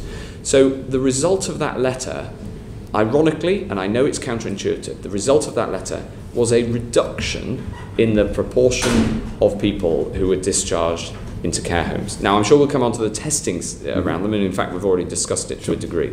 But yes, that letter was a policy that was agreed at the highest level in government. Absolutely, and that's very clear, and that's very helpful. And you've also said in that answer that the motivation was a concern, looking at Lombardy, that the hospitals might otherwise be overwhelmed, and that galvanised the action that was a reflection of. Yes, but I don't want to imply, and it would be wrong to conclude, that that's because we somehow favoured the need to protect the NHS. Because as well as the scenes from Lombardy, I still remember, and it's burned across my soul, a news report from Spain in which the military were sent into care homes, and in one particular case, the care home had been abandoned because the staff were ill, and all of the residents had died, all of them. And many had died from COVID, but many had died because they needed care in order to live. And there were care homes in France where every resident died as well. And so this was a problem that everybody struggled with. And we talked about it amongst my colleagues across the continent. And of course, with my fellow health ministers across the UK, how best to protect the most vulnerable. And in fact, in England, the proportion of people overall who died, who lived in care homes, is lower than in many European countries. So yes, this was incredibly difficult, but I think it is you've got to look at the whole picture, and the number one fact, if you like, that matters in this is understanding how COVID gets into care homes. Well, we'll come on to that, but the motivation you said was to certainly protect the NHS and avoid a Lombardy situation, but you've been very clear that that was not, did not mean that you were unaware and unconcerned at all about what was on the contrary to care homes. You've said that very clearly. So is it the case that when you had that discussion with the Prime Minister about what I guess was the proposed advice from Sir Simon Stevens at that yes. point, were you clear that the testing capacity to test people leaving hospital going into care homes would not be there immediately and for at least a number of weeks? Well, I don't recollect directly, but I know for a fact that the testing capacity at that time on the 17th of, well, the letter was, I think it's dated 17th of March. Well, I know at that time that the testing capacity was around 1,000 a day, because the 17th of March was the date on which we had the cabinet room meeting where I took direct personal charge of the testing knew system. that there wasn't the capacity there to do it, but did you communicate that to others that were part of the discussion about this new policy? It will. I'd be amazed if that wasn't part of the discussion. I haven't seen the minutes of that discussion recently. In fact, I don't think I've ever seen them. But but I know that it was agreed and signed off across government.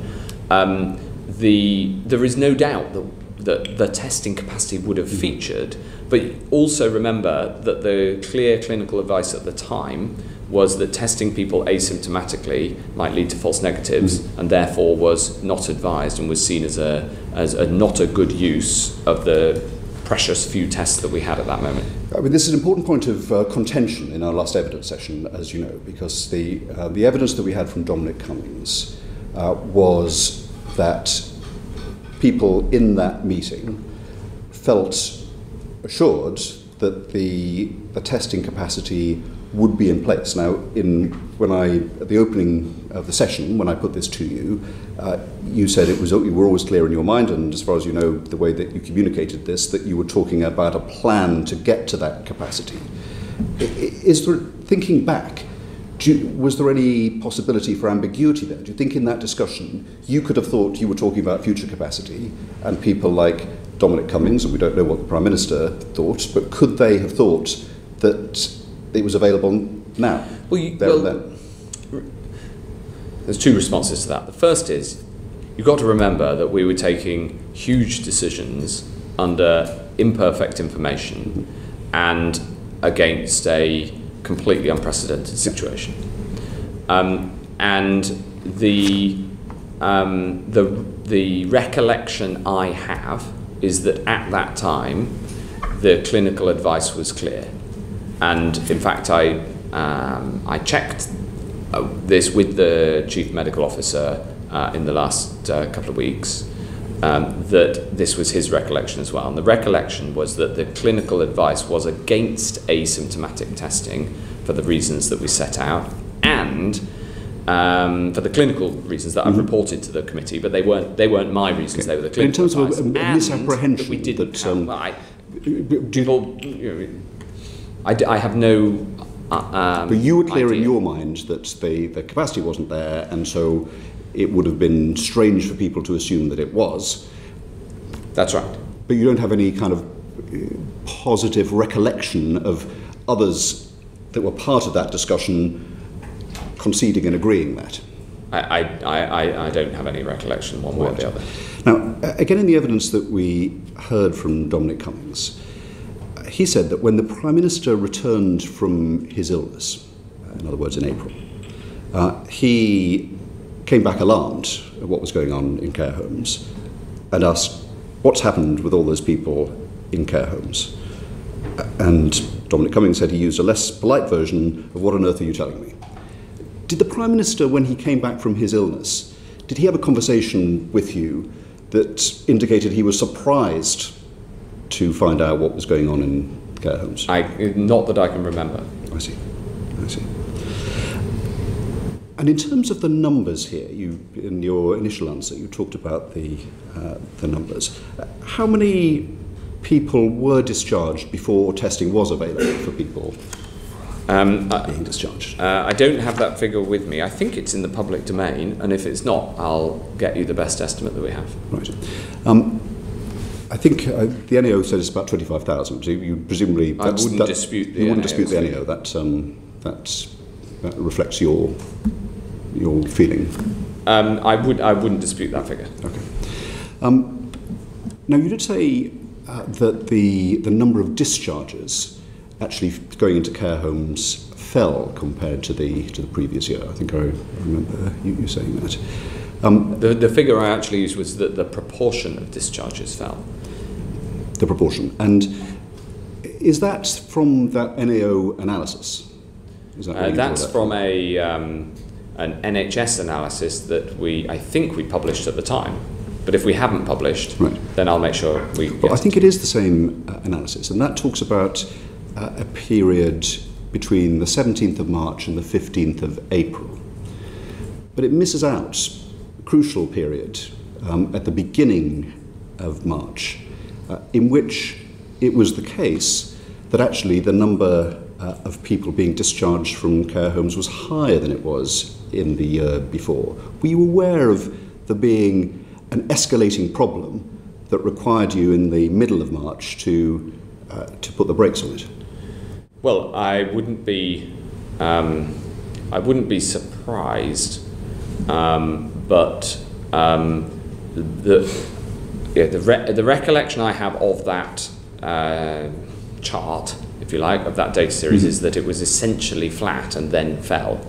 The proportion of people who were discharged into hospital, and you can see a clear policy reason why that would change on and around the 17th of March, and that's because we put the funding in to fund the NHS to buy the care packages, which are more likely to be the care packages in people's own home. But I'm sure that we'll go through the full detail of exactly what those numbers are. So in terms of the steps that were taken, you said that the transmission into care homes was not predominantly from people coming out of hospital, but it was from staff. Is that right? So Public Health England have made a recent publication of this, and they've found that approximately 1.6% of the cases going into care homes came from people leaving hospital. And there's two reasons that it might be so low. The first is that, of course, there were infection prevention and control, essentially isolation rules around how people went from hospital into care homes, because of course they were not tested, because the testing capacity wasn't there, and the advice was not to test for the reasons that I've set out. And therefore, there was already an isolation process in lieu of knowing whether somebody was COVID positive or not. And anyway, if people were COVID positive, there needed to be an isolation arrangement for them.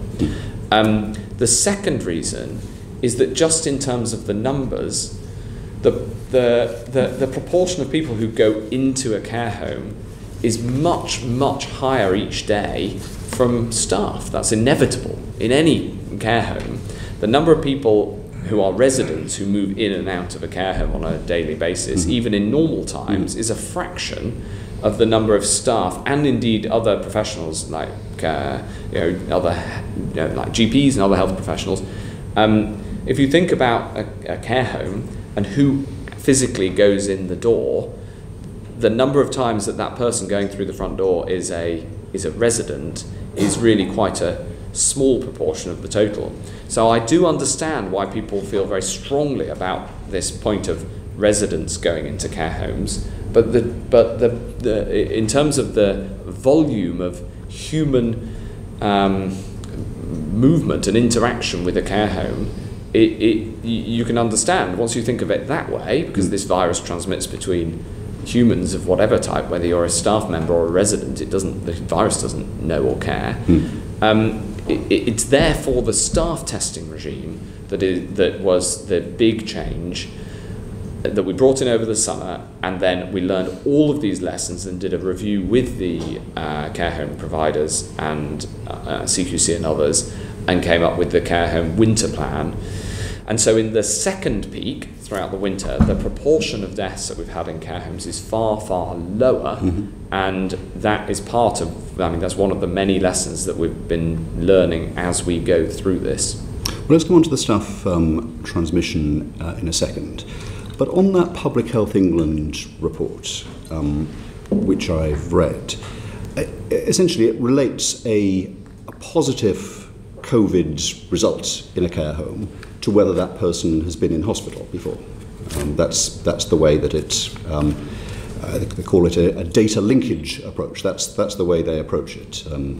That's right, isn't it? Well, the methodology is the best methodology they have. It is a difficult figure to put a number on. Yeah, but it's made more difficult, is it not, by the fact that people weren't being tested in care homes, and therefore the chances of finding someone with a COVID positive test and then linking that back to a discharge from the hospital is very low indeed, because the whole point that we've been discussing is that testing was not available in care homes. So isn't it, to put it most politely, a stretch of the imagination to believe that 1.2% of cases, 1.6% of outbreaks are attributable to hospital transmission into care homes, when we simply don't have the data because people weren't tested there?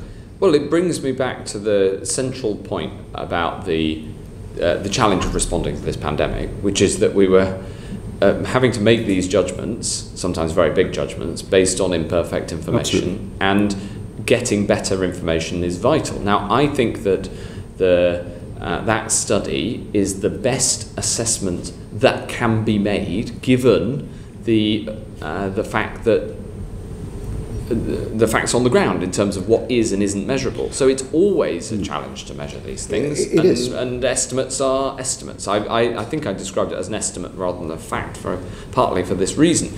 However, once you think about the number of people who go into a care home and think about that in terms of staff and residents, you can see why that a figure of that amount or might be appropriate. There are reasons to explain it, but anyway, that is the best estimate that we have. But of course, it remains an estimate. But that's a bit of a danger for a lessons learned inquiry for us and for you and colleagues in government in the department, because that study was a look back at what happened during the period. It was an attempt to learn lessons. And you drew a pretty important conclusion, which was that infections from hospitals was a small, in fact, a tiny proportion of deaths in care homes. And that conclusion then has policy consequences, very important policy consequences for the future, to look, for example, at staff transmission rather than so much hospital transmission. But it's not possible. We don't know what the answer is, because people were not being tested in care homes. So it's completely impossible to say that less than 2% of infections in care homes were attributable to hospitals, is it not? No, because firstly, we did test in care homes throughout when people were symptomatic. And then we brought in the Vivaldi study in care homes over in the late spring, after the first peak, but nevertheless we brought it in. And so this isn't based on no data, it's based on the data that we have. But I keep returning to this point that you're working on imperfect information. I also disagree with the idea that because that figure is low, therefore it shouldn't matter. It does matter. Each one of those infections matters, and so absolutely the discharge protocols, which require now testing and isolation in lieu of until there's a comprehensive test result. Of course that matters.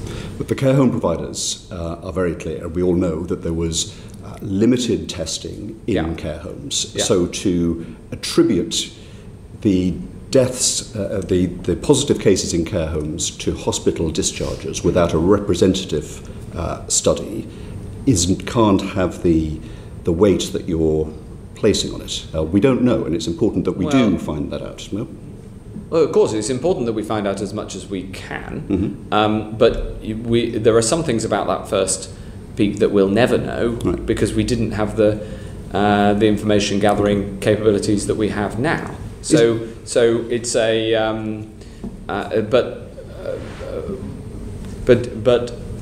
but I also I will also argue, and I'll always believe this, that it's best to make your best assessment of these things, even if you have to recognise that these assessments are imperfect. I mean, the search for perfect information in a pandemic is a vain one. Indeed, and we should, and therefore, open these things up to scrutiny. So, absolutely, like publishing the PHE report so that the chairman of esteemed select committees can read them. Quite so. And has it been peer reviewed? I don't know. It would be normal for an important publication like that to be peer reviewed. I'm sure it says it on the top of the document, but the it doesn't even say who the authors are. Well, I will. I'll go back and find out if it's peer reviewed. But we do look. We've also there is a different approach, a different principle that in a slightly different part of the forest. There is far more pre-peer review publication now, because you have to get the best information you have with all of the caveats, including the ones that we've discussed, out into the public domain, rather than waiting for perfect information which may never come. A final question, which picks up on the point that you made about the possibility of infection from staff, social care staff in care homes. Yeah. You recognise that as an important potential source, but obviously the weekly testing of staff was not announced until July. Yeah. And I think was rolled out from July onwards. Yeah. Obviously, why, if that was thought to be the prime way of infection getting in care homes, why is it not possible to do that earlier? Well, again, this comes down to the prioritisation of tests. Right. So you went far and as fast as you could, given the testing capacity. And given the clinical prioritisation of the use of tests, yes. Right.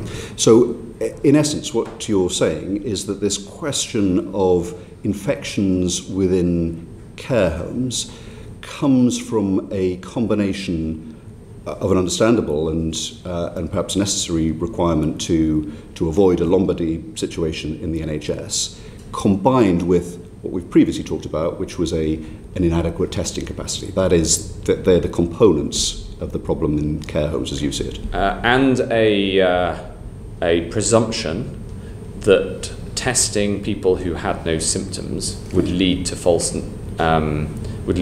negatives, which turned out to be wrong, but was the clear clinical advice for some time until we had a better assessment of that in April. Thank you very much. Thank you. Dr. James Davis. Thank you, Chair. Thank you, Secretary of State. I'd like to return, if I may, to the success of certain countries in South and Southeast Asia, so South Korea, Singapore, Taiwan, and so forth. We've already touched on their pre-existing testing capacity. Were you given advice not to follow their strategies in other respects? No, I don't think we were advised not to follow their strategies, but I can't remember being formally advised to follow their strategies. But we did have discussions. With them. Mm-hmm. And in retrospect, you would agree that there should have been more focus on what was going on in that part of the world and their success? Well, there was a huge amount of focus on what was going on in China, although one of the things that hindered our early response was a lack of transparency from China, and that must be put right in terms of future preparedness for future pandemics. It is absolutely vital for the world that China is more transparent about its health information as soon as it understands that there are problems in future. with respect to the rest of Southeast Asia, I think that we would benefit a lot from ensuring that our future pandemic preparedness learns from the other from different strategies that were pursued right around the world. The strategies different countries pursued, in my view, followed essentially two things. One, their recent history, and the countries that obviously had, it's standard now to say that the countries that had experienced MERS and SARS were better prepared, partly because their body politic had had a shock a decade earlier. And here, that shock in around 2009 was not heeded as much as it should have been. The second is in terms of their capabilities and, to an extent, their geography and history. So it is harder in a democracy to take some of the steps that some of the authoritarian countries took. Geography matters. So Britain is an island, and we have the benefits of being an island in terms of borders, but we are a highly interconnected island which has a tunnel, and a huge amount of our freight comes accompanied. So other islands like Australia, New Zealand, Taiwan were able to be more absolute at the border, whereas completely shutting the border here is not something that we are structured to do, because I think a very serious chunk of our daily imports comes accompanied, and then of course this history is also about the capacities you have at home, and we just didn't have the testing capacity in particular, and the contact tracing capacity that others had. We didn't have the capacity, but was it discussed that British people wouldn't accept East Asian testing and tracing methods? Well, there was a debate about how much people would accept it, but I was always of the view that people would go for it, and my view on the use of data was that because the mission and the motive was so important, people would be willing to allow their data to be used, because and give consent to that, because the justification was so clear. The story that I told at the time is, over 95% of people are willing to give their iris scan to the Home Office in order to have a queue that's maybe 5 minutes faster at the Heathrow when they go on holiday. And if you're willing to give your biometric data to the Home Office, you're likely to be willing to allow your data to be used to save lives and try to stop a pandemic. So my view on the public's approach to consent for their use of data for these purposes is that my experience is that they are very enthusiastic so long as there is a proper mission, and there was a clear mission here. So I was up for action in this space. I personally didn't think that would be a problem so long as we articulated it properly, we got all the privacy rules, etc. right. Mm-hmm. Now, Dominic Cummings alleged that there was a lack of urgency in our approach to the pandemic in February and March because we believed ourselves to be lower down in the pandemic curve.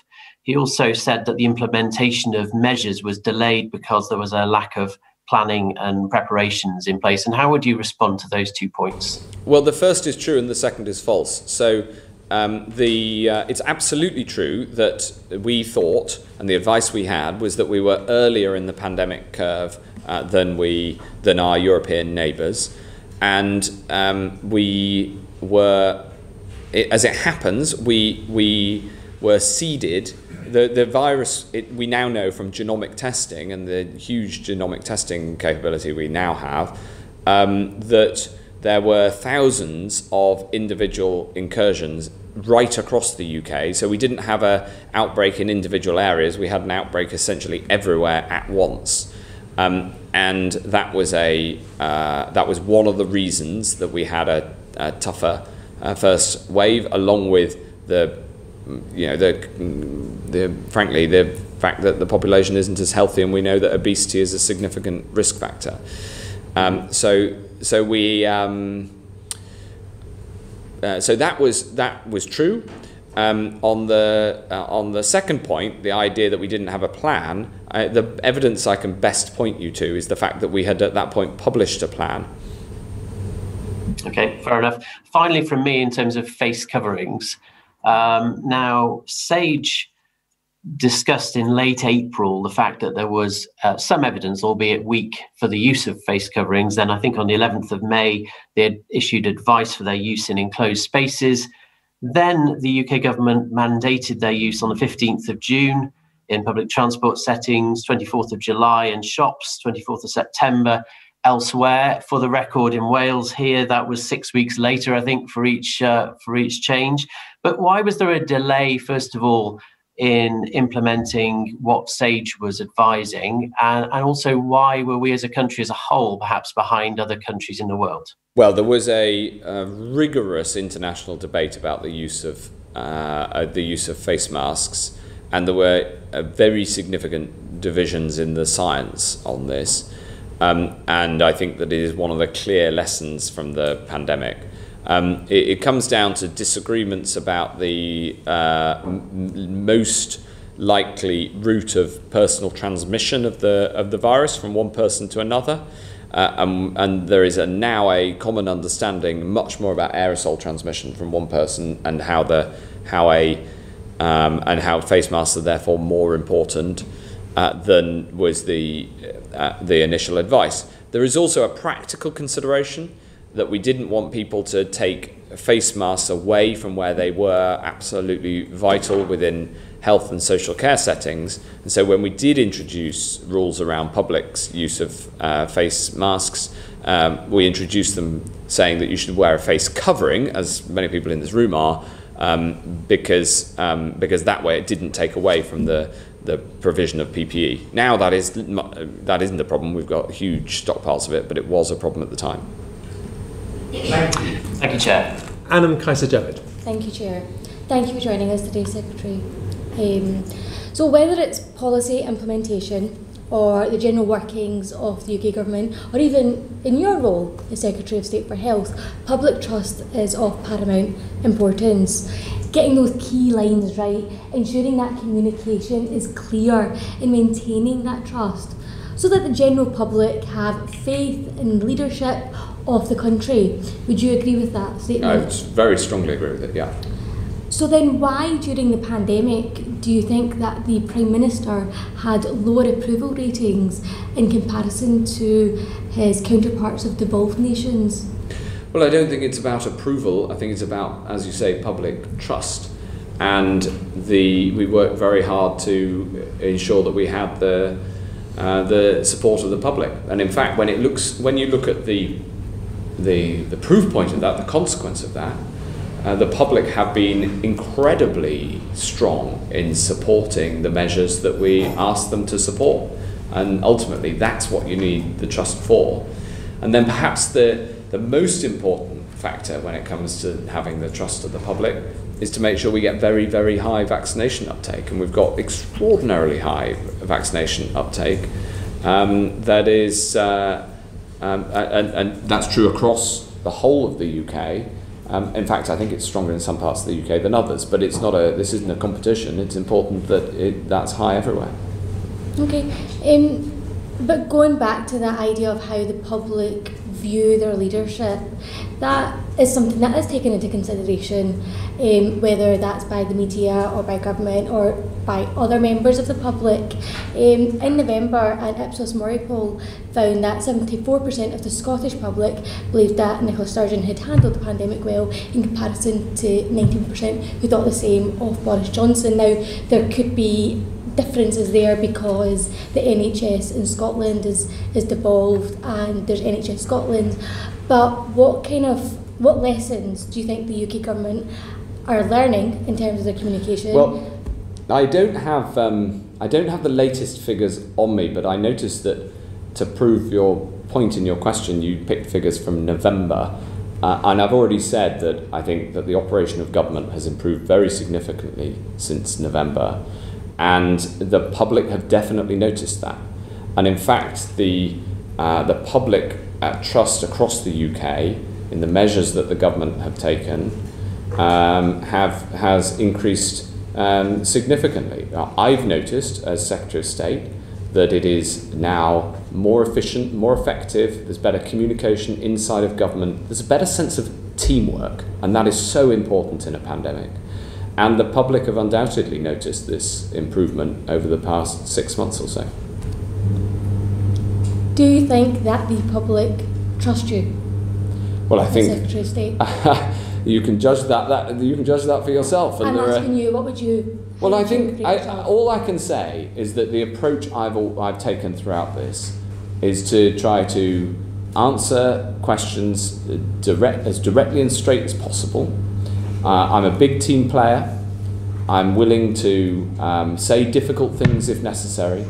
And that is I think the best approach you can take in the pandemic, answering difficult questions and answering the questions that are easier to answer. You know, when difficult things happen, my approach is to go to the dispatch box or have a press conference and explain why there's a difficult thing. And I think that's important in a pandemic in particular. But at the same time, I'm a huge team player, and I think it's very important that we operate as best as we can as a team. Yeah, and I completely agree with you. Team player and ensuring that all four parts of the UK are heard loud and clear. Rewinding back at the session that we had with Mr Cummings a couple of weeks ago, he claimed, whilst I was questioning him on borders, that the Prime Minister in the UK government prioritised the economy over people's lives. Now that's quite a damaging allegation, but that allegation was made. I'm not going to question you on the validity of that, but what I'm going to ask you is, statements like that have been made, what actions are the UK government going to take to maintain or regain trust from the public? Well, the honest truth in response to that is that we have some of the toughest border measures in the world, and people can see that we're willing to take difficult decisions on borders based on the data if that's what's needed. So, for instance, just last week we had to remove Portugal from the green list of countries, despite the fact that that was very uncomfortable, and there were lots of people who were especially who were on holiday or out in Portugal on business, whom that had a significant impact on. But when the data changes, then we are willing to make those difficult decisions because we have a tough approach at the borders. And you think those decisions are made in a timely manner? Well, absolutely, yes. In fact, when we took Portugal off the green list, I was criticised for acting too quickly. But when you see a new variant, then it's incumbent to act. Okay. Many ethnic minorities during the COVID pandemic have sadly passed away. What steps did your department take to engage in those communities who, for example, maybe have English as their second or third language, or traditionally don't engage with the NHS? Yes, this is incredibly important throughout. To be honest, I think it's something that we have got better at. We've got better at working alongside local authorities in terms of engagement, and we've taken those learnings, a lot of which we learned through the use of the testing programme, and deployed them in the vaccination programme. And although the vaccination rates now are lower for some ethnic minority communities, we are seeing those rates rise up, which I'm really, really pleased about. Sorry, the question I asked was what steps did your department take? So yeah, you're saying you worked with local authorities. Yes. Anything else? Yes, huge amounts of work. I mean, both. That's what I'm asking. So for instance, the Minister, Nadine Zahawi, on the vaccine rollout has undertaken a huge amount of work over the last 6 months in terms of engagement with communities of all sorts across the whole country, whole of the UK, to make sure that we try to get the messages across. For instance, ensuring information is available in the language that people commonly use is so important. You know, and from a point of view of the attitude that we take, some people say you've got to do better at reaching hard to reach communities. I don't think about it like that, because that implies that somehow it's their problem. It's about making services more accessible to people and making sure that we make it as easy as possible to access services. because I'm pretty sure that you've got to make sure that you reach out. So that's been a big part of the plan all along. Okay, and just one last question. So Mr. Amjad El-Hilrani was an ENT specialist at University Hospitals of Derby and Burton and died on the 28th of March 2020, and he was the first doctor to die due to COVID, and a lady called Nasreen was one of the first nurses to pass away, sadly. And you're sitting here with your NHS badge on. It was one of the first things I noticed. Do you think NHS have trust, or NHS staff have trust in yourself and the government in the way that you've handled the pandemic, and will lead us out of the pandemic? Yes, I do, and it's something I put a lot of effort into. And right across the UK, making sure that the health services we provide are there for everybody is incredibly important to me. And the NHS across Great Britain is our most valued institution. And the people who work in the NHS work incredibly hard and have faced some of the toughest situations of their lives over the last 18 months. It saddens me enormously that around 1,500 people from health and social care lost their lives in this pandemic. And I know, in fact, I know that the first 4 doctors who lost their lives were all from ethnic minorities. In fact, at Eid, I went to Brent Central Mosque to thank them, and through them, everybody who works in the NHS from all different communities, and especially to mark the sacrifice of those who've come to this country to offer their services and to work in the NHS, and who gave their lives in that service during the pandemic. It's something that's moved me a lot. So would you say that you protected NHS staff? Absolutely. We did everything we possibly could, and not only that, but we protected the NHS, so the provision was there for patients as much as was possible. And we provided that, the PPE, as we've discussed, and we worked together right across the UK, including with the Scottish Cabinet Member for Health, Jean Freeman, who I worked very closely with, to make sure that everywhere in these islands, people got the support that they needed and the treatment that they could as much as possible. Barbara Keith. And Secretary of State, in the Chamber on Monday this week, you said that nobody was denied treatment for COVID. People got the treatment they needed. You repeated that earlier. Yes. I'd just like to draw your attention to 2 things. First, the widespread reports of the use of do not attempt resuscitation notices, which I know has been challenged, but was widely reported both last year, this spring, and is reported again today in the Telegraph in terms of people with mental illness and people with a learning disability. The second point is the refusal of some hospital trusts to admit COVID-19 patients from care homes. Bearing those 2 things in mind, are you really still saying that everybody with COVID-19 got the treatment they needed? Yes, that is the medical advice that I have, and I totally agree with you about the inexcusable nature of any attempt to use do not resuscitate orders without consent, and when there were concerns raised at blanket consent being put in place, we stopped that immediately.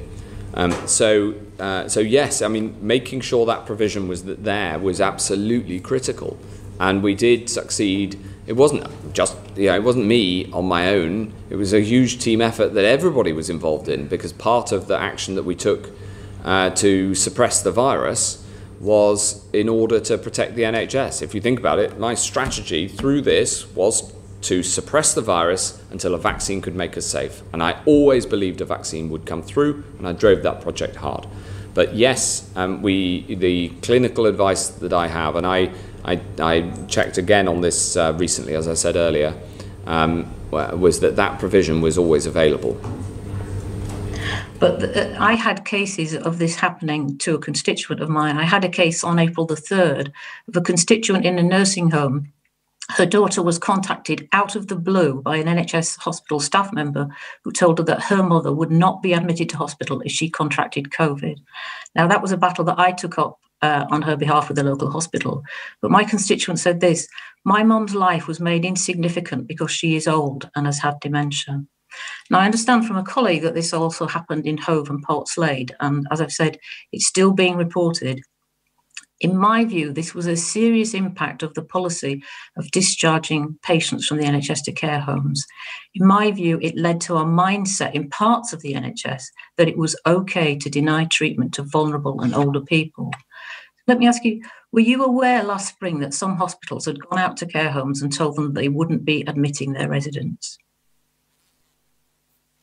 I immediately insisted on the issuance of very clear and strong guidance, which is that this approach is completely unacceptable.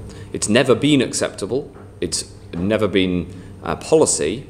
And when I heard reports, and in fact you've raised reports with me of this before, I immediately took action to reiterate the position that do not resuscitate notices require informed consent. There are proper procedures around how you can go about giving and recording that consent, but individual decisions must be made on an individual basis.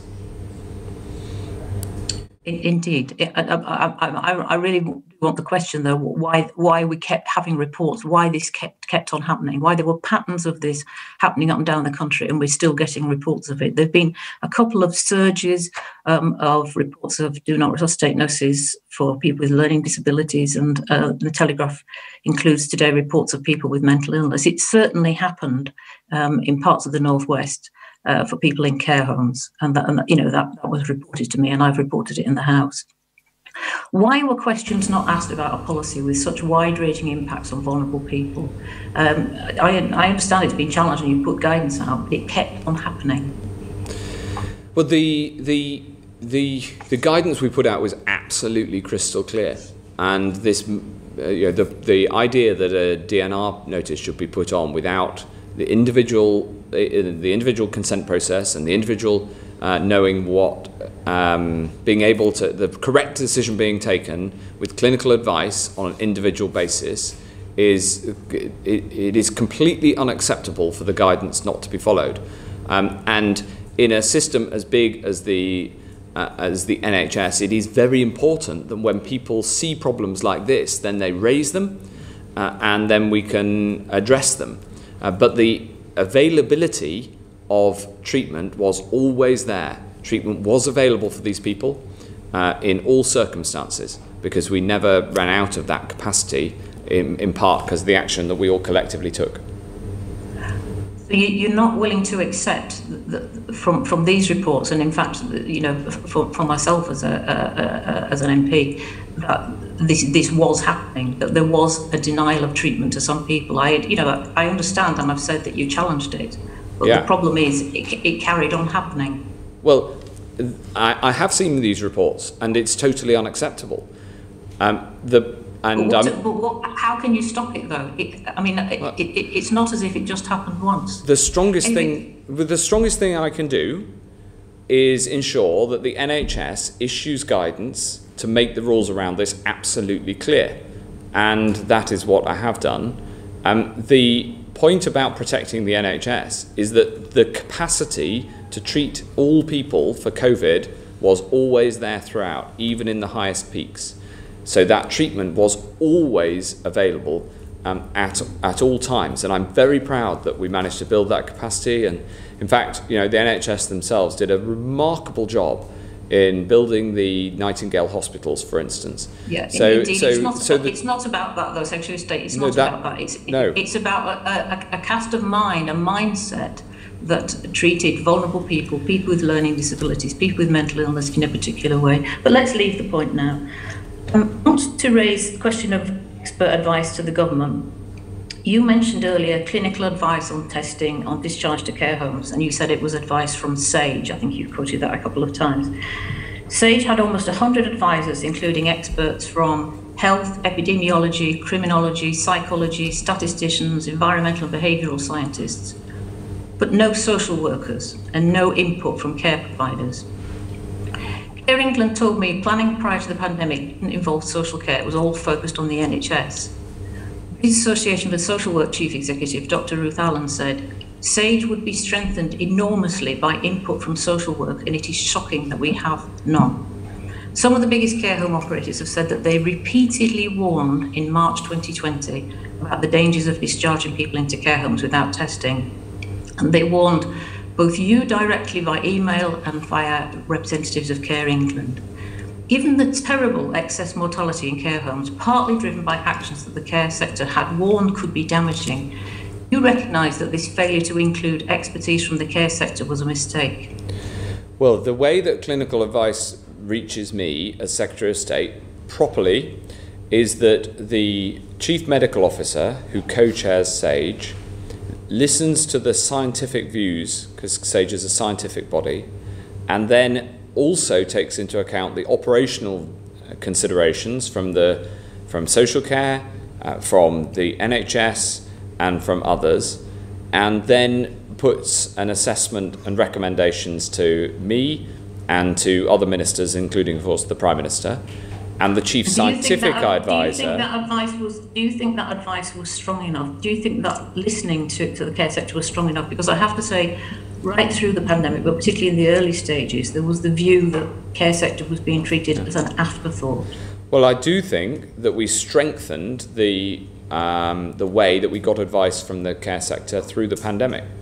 And when we wrote the winter plan and published it, I think in August 2020, we took several weeks to ensure that we worked closely with the representative organisations of the care sector to make sure that winter plan was road tested with them in advance, learning as many lessons as we could. But that was in August. That was not in March, April, May, June, July. That was in August. Thank you. So well past the first wave. Thank you. I was coming on to that.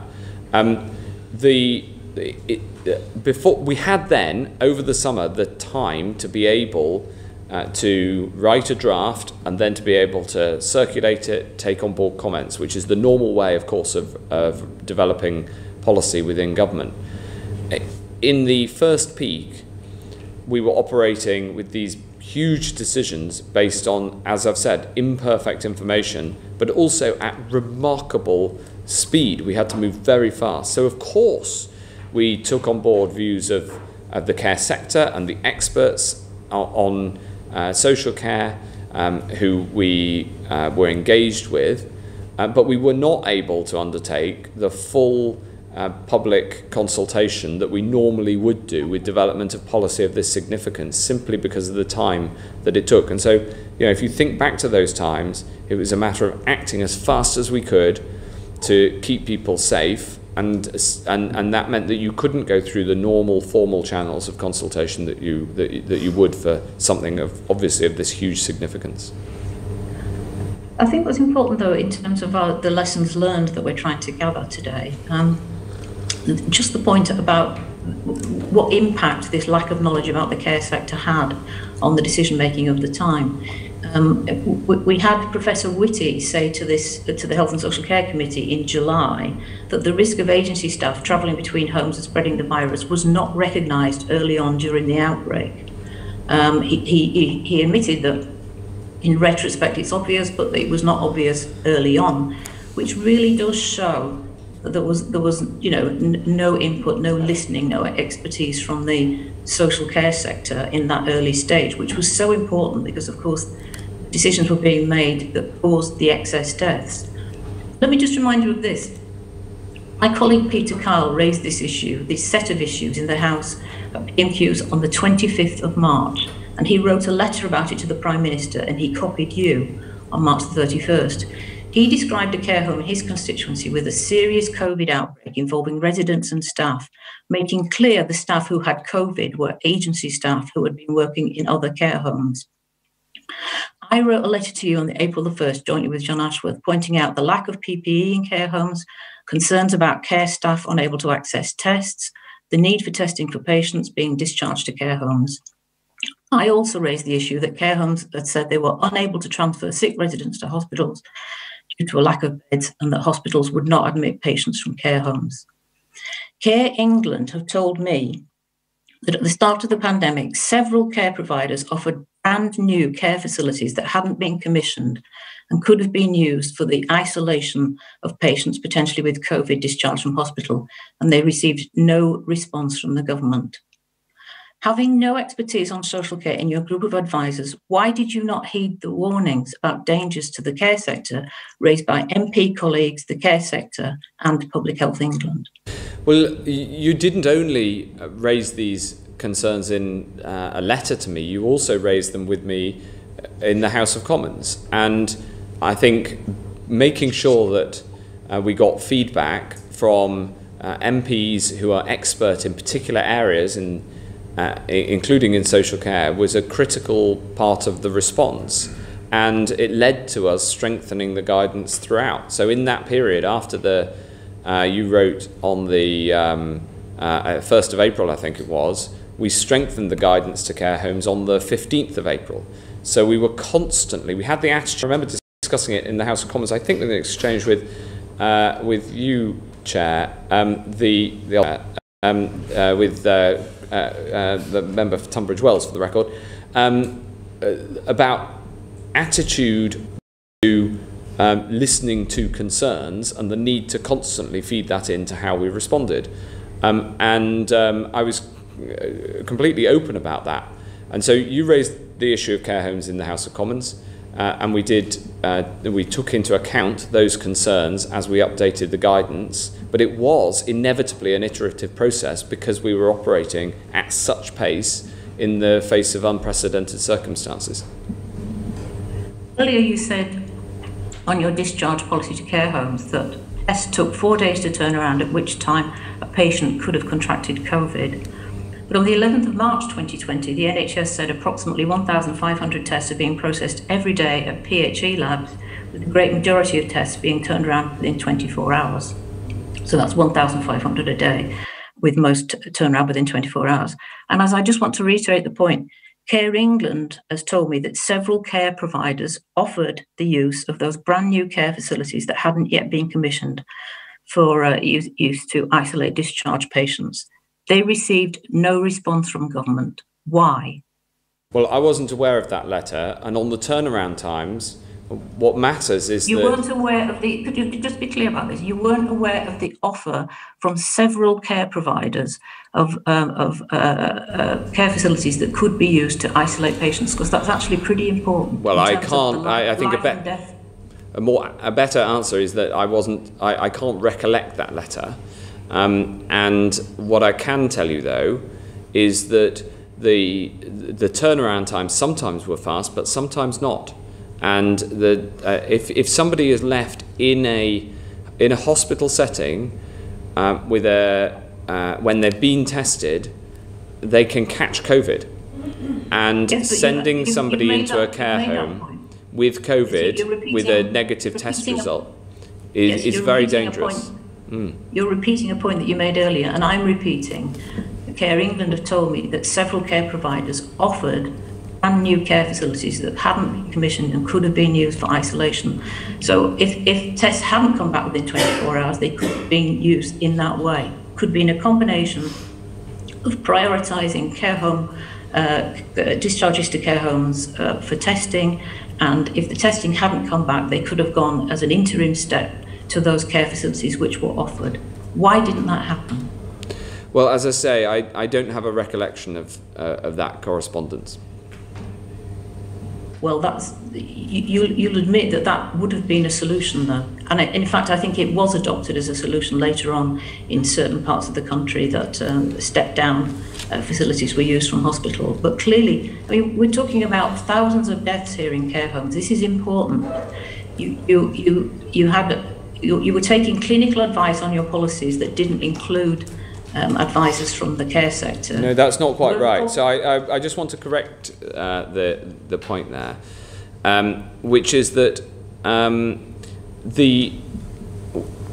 the clinical advice, the scientific advice from SAGE, because SAGE is the scientific advisory group in emergencies, is then combined with the operational advice from the department and others in the clinical advice that comes to me. And I know that might sound technical, but it is inaccurate to say that because SAGE did not have operational experts, that therefore that was not taken into consideration in the advice to me. SAGE is a scientific body, not an operational body, and that's how the advice is structured. It's a scientific body on whose advice you were relying for the discharge policy into care homes.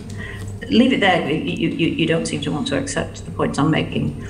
I mean, finally, well, I just want to give accurate answers. Can I also add that on the point about, I want to add a further point to my answer on the DNRs, because I think this is such an important point. As well as issuing the guidance, we also asked the CQC, who regulate the care home sector, to make sure that they reiterated this point. And if there are further levers that are available to stop people wrongly using DNR notices, then I'm absolutely open to it. But I have sought to use every power at my disposal to stop the inappropriate use of DNRs, whilst allowing people who want to express a wish that they should not be resuscitated to do so. Indeed. Just finally, before we leave this point about the lack of expertise from the care sector, or operational knowledge as you call it, you said earlier about the care sector, we didn't have levers, we didn't have data, we didn't even have a list of who the providers were. Yeah. I just point out to you that there are organisations like Care England and the National Care Forum that are perfectly capable of providing lists of providers, that are perfectly capable of advising the government. As I say, very strongly came across to me, both in my own constituency and nationally, that the care sector felt they were treated as an afterthought, and I think it would actually be advisable now to think about how to take their advice better into account so that we don't get into the decision making and the issues that we got to in this particular pandemic. Well, absolutely, we were in contact with those organisations throughout, and indeed the CQC, but none of these lists are comprehensive, and this is the problem that we were facing, which we have now You're saying that Care England doesn't have a comprehensive list of its members? No, I'm not. No, I'm not. But We're going to have to move on to the next. But we will definitely be making recommendations in this area in our report. So, Graham Strong. Thank you, Chair. Can I just say, Secretary of State, I not always agreed with the decisions you've made in this area, but I do appreciate the number of times you present yourself onto the floor of the House of Commons and to these committees and other committees. Can I take you back about 2 hours, I would think, to Becky and Greg's questions, where they were asking about the information that they believed had not been presented yet when PHE changed their advice. Are you aware that a Dr. Cathy Gardner is taking the department to judicial review? Well, the department is engaged in judicial review on a number of aspects. Yeah, because according to the Byline Times, which I think was what Becky was referring to, that report, you or the department via you had not provided the emails, advice and other information that had been asked for in that case.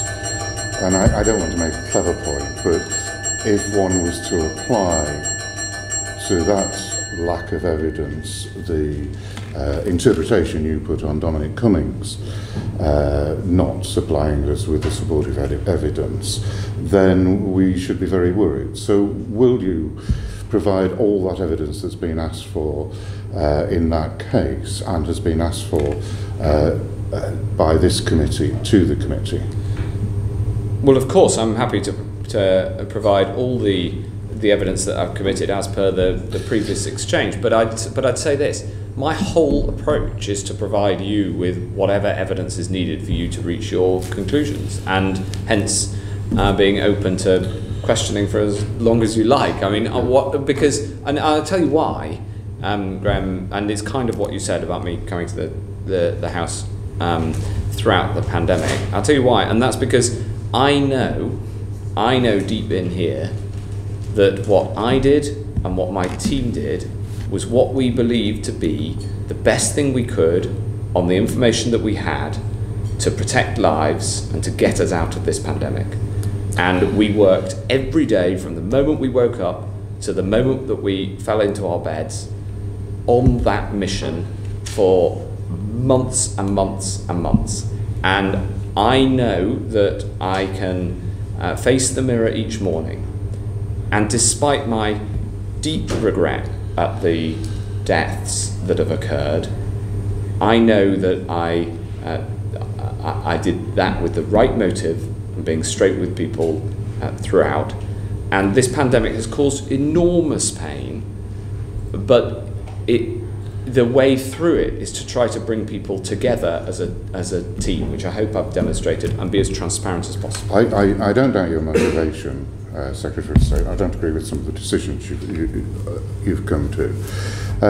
The membership of SPI B have given an apology for their advice. They said that they regretted having given extreme advice, and they thought that behavioural psychology had been undermined, that they had given too much bad news and not enough good news, and Gavin Morgan said he thought they'd not behaved ethically in doing that. Do you accept that apology, and do you accept any responsibility for the negativity and unethical nature of that advice? Well, what I'd say is that I think that everybody who was in a position of responsibility in the health family was acting according to what they thought was their best interpretation of their role in helping the country to manage an unprecedented situation.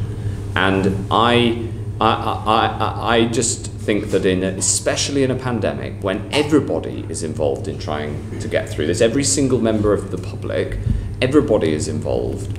I see the best in people, and I think that the best thing is to try to motivate people to do their best in this common mission. But what they were saying was that they'd exaggerated and cooperated with trying to create a climate of fear beyond the evidence. And I was just asking you whether you accepted that and you regretted the overemphasis on the negative there.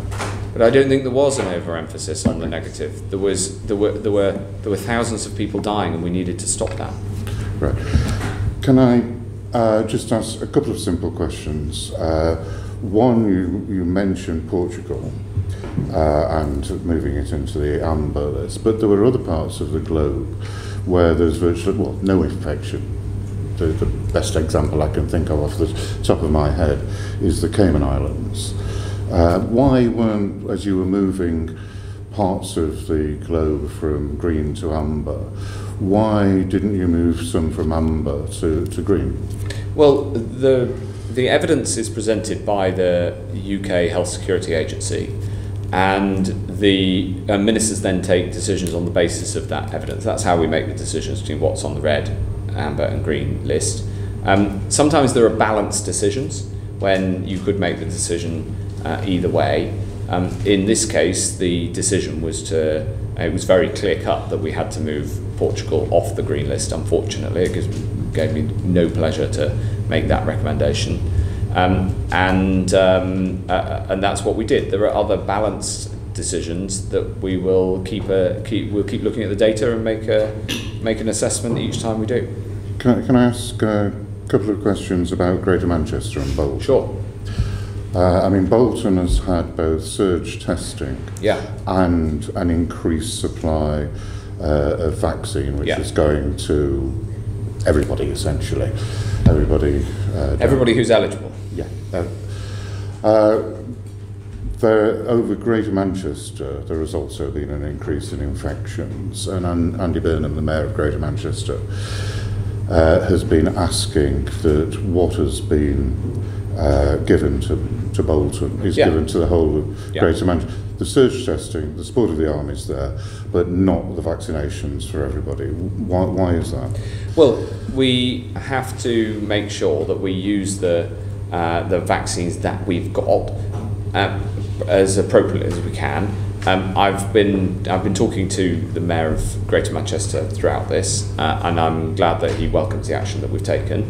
It's clear that the package in Bolton has had a positive effect. Yeah, absolutely. And the challenge is that once you get to a much wider geography, including Greater Manchester and Lancashire, the more vaccination you put in, you've got to find those vaccines from somewhere. So we are working on what more we can do to get more vaccines into Greater Manchester, into Lancashire, to try to get the vaccination numbers up as well. But the immediate priority is to get as much testing done as possible so we can break the chains of transmission. Because you've got to remember that the vaccine takes several weeks to work, and not least because if you haven't had a vaccine at all, you need the second jab.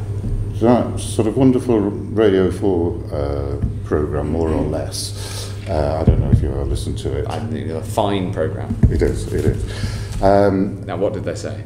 They tried to understand why Wales is the country, not just in the United Kingdom, but it's comparable to any country in the world in terms of the number of vaccinations it's got out as a percentage. And the conclusion they came to was that they had stopped holding stock, and as soon as they got the vaccinations, they'd got them into people's arms.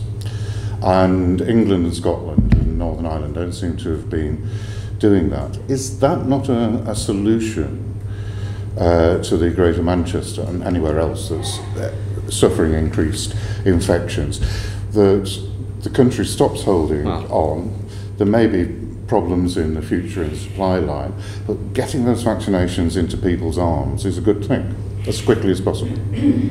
I'm grinning because I'm working out whether to give you the full answer, because I very much like my colleagues in Wales, and although we're in a different, with different parties running the devolved administrations, running the UK government, there is a very clear answer to why this happened. And because you asked so nicely, I'm going to set it out, and then I will phone up my new Welsh opposite number afterwards. The reason is this, that we need to ensure that whatever happens in terms of security of supply, there is enough vaccine for people to get their second doses. So we ensure that there is enough of a buffer that we can be confident that people will get their second doses. Now, it's a judgment how big that buffer needs to be. Our colleagues in Wales, as you say, decided to hold no such buffer and go ahead on the presumption that supply would come through. But they also knew that if there was an interruption to supply, that England's buffer would be used to ensure nobody in Wales would miss their second vaccination.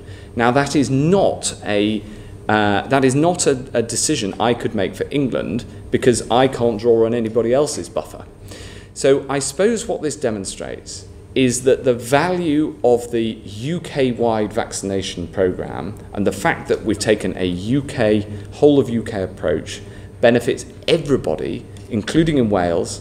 It enormously benefits everybody living in Scotland, because we were able to procure on behalf of the whole United Kingdom.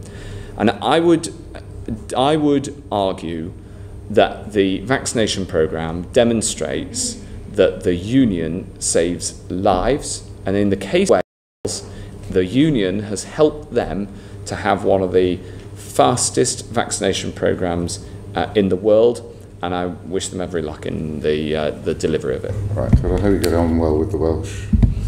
Go on. My final question, if I may, you mentioned at the start of the epidemic you had difficulty getting information out of hospitals, in particular to find out what was going on.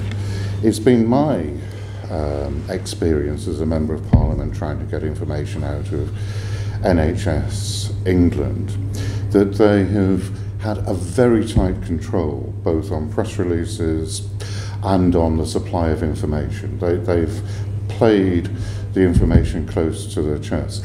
I have found that difficult, and I wondered if that was your experience in the elevated position of being Secretary of State. Well, have you always been satisfied they've provided the information? You should ask the Chair his experience. The answer I'd give is that they are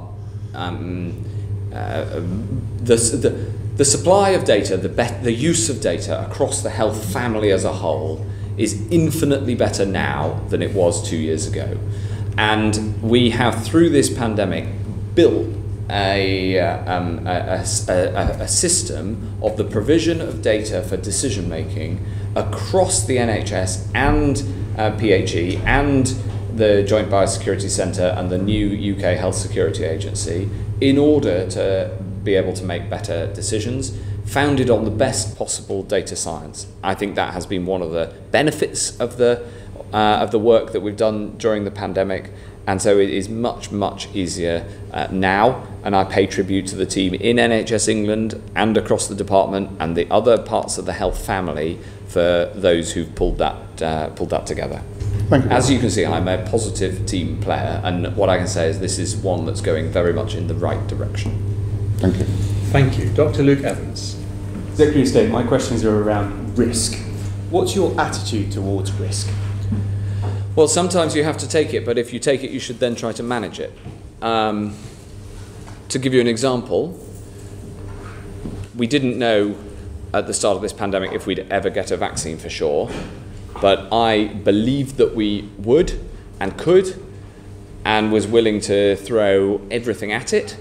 And then we took risks, for instance, backing 6 different projects, even though only some of them have come off so far. And that was but then once we took the risk on those projects, we didn't just fire and forget and leave it. We then actively manage them. So you should take risks. It's one of the lessons of the pandemic that you need to take risks that are worth it, but they should be. I'm an optimist when it comes to making decisions like this, but I'm a rational optimist, and that means you manage risks as well as taking them. You demonstrated that with, you said you put yourself on the line and put yourself in jeopardy with your 100,000 tests. Yes. But then at the same time, quarantine and vaccines, you've decided to keep as a buffer, and that's a conservative approach. How does that pan out when we come to having the debate about the lockdowns? Okay. Because from your position, and you're sat in the cabinet, you've set it well, you realised, gulp, I'm going to have to set this out to the Prime Minister that we need to shut the economy. I'm interested to know what the flip side was. Yes. Because throughout this pandemic, every measure is about risk management. Yes. No vaccine is 100%, no test is 100%, yes. No mask is 100%. Yes. It's how you stratify that risk. That's right. Could you talk me through the first lockdown, how that worked? Yes. So epidemiology is a science of risks, and it is all about the balance of different risks, where the typical projection of any particular figure is exponential in one direction or the other.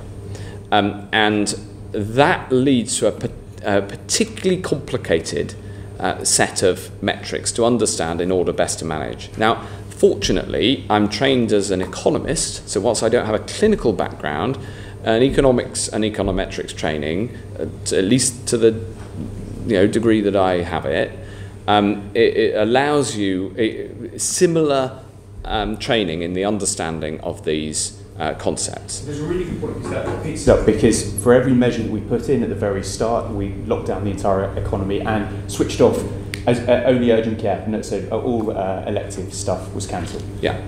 Rightfully so, for the capacity of what we've seen in Lombardy, you've set that out. Yeah. How did that change on the second lockdown? Because you learnt the measures, you kept elective going, and there was a reduced impact on the economy. How are those decisions made at the top? So, two answers to that. The first is, the answer I just gave also comes back to the discussion we had about testing, because we had an exponential demand for testing, but only an essentially linear, we got it a bit above linear, expansion of supply. And that's why we ended up having a shortage of testing at the point when the exponential curve got above what was essentially a straight line. And that's how it can be true that we continued to expand testing capacity and yet had shortages, because it's about the shape of the accelerating demand. When it came to the second lockdown, there's a similar way of conceptualizing this, which is that when case numbers are low but rising, you can see what is likely to happen but not certain. But you know when you bring in a lockdown that you have definite and immediate costs. And that makes for a difficult judgment, always based, of course, on imperfect information. So if I take an example for this, I know we're going to come on to the second lockdown later, but a really good example of this is the Kent variant, right? I remember having the meetings in November when we were under lockdown saying something odd is going on in Kent. And I remember being on a gold meeting and Helen Whately is a Kent MP, and she was saying there is something happening in Kent and it's different. And we didn't have at that time an explanation. And in fact, I remember having a conversation with a member for Tunbridge Wells about there is something happening in Kent, but we don't yet know. And we then found out it was because there was a new variant that was more transmissible. Now, the challenge when it came to the action that we took in December was that we didn't know exactly what the problem was. We were acting with imperfect information, but we knew, even though, for instance, in Tunbridge Wells, even though the case rate was very low, we knew that if we locked down, that would have immediate negative costs. So you have an absolute and certain cost versus an uncertain but projected much worse alternative. And the balance of those is an incredibly difficult judgment to strike. And the conclusion I've come to, having been round this loop many times now, is that you have to act early and you have to act firmly. And there is and that's when you don't have the tool of a vaccine. Now we have a different calculus, which is that we have to offset that, what I think of as the 2020 dilemma. We now have a vaccine, and we know that we're in a race between the virus and the vaccine. So that's why I wanted to pick up, and you preempted where I was going with this, because we've seen it 3 times, we've moved on. And of course, there's an important day coming on the 21st, and this is about lessons learned. The lessons learned about the decision-making, the economy versus the COVID health versus non-COVID health, and what happens to our freedoms on the 21st. Yes. How is that decision being come about? What's being put in to drive it? And what are the lessons that you've learned that you can take forward that we can put in our report for the next time, should this ever happen in another 100 years? So the number, sadly, I expect us to have a pathogen similar to this to deal with in less than 100 years, and we need to be better prepared. One of the things that can make the world better prepared is better data. So, the data, and I've complained many times in this session, explained many times that everything was based on imperfect information, and that makes decisions much more difficult. But we have far better data now than we did, and we go through it each day and look at the trends. What we're looking at right now, the most important fact, is the link from cases to hospitalizations. And that link, the likelihood of a case turning into a hospitalization, not the absolute of any individual, but the population-wide risk, that link is falling. And the question is how far it's falling and how fast. Hence we're watching the hospitalization data like a hawk. Now, it is hard to work out that function because there's a lag in there. As a former economic modeler, I'm skeptical of these models but the models, but in looking through the model, it helps you to understand the data that you have. I think the decisions are best taken on the actual data that's in front of you, not necessarily the model, but a model can be useful to help you think about the likely future paths of the pandemic. My final question to you, and I put it to you in the House a couple of weeks ago, about how rapidly this progressed. You were going to the G7 to discuss with the health ministers about a health surveillance and future plan. Yes. We do 50% of all genomic testing in the world on viruses. Is there a place for the UK to be leading that as a forefront, as a preservation plan for the future, so we have better data and so to try and stave this off before it ever happens again? There's no doubt that the UK has an important leading role in ensuring that we have vigilance in the future.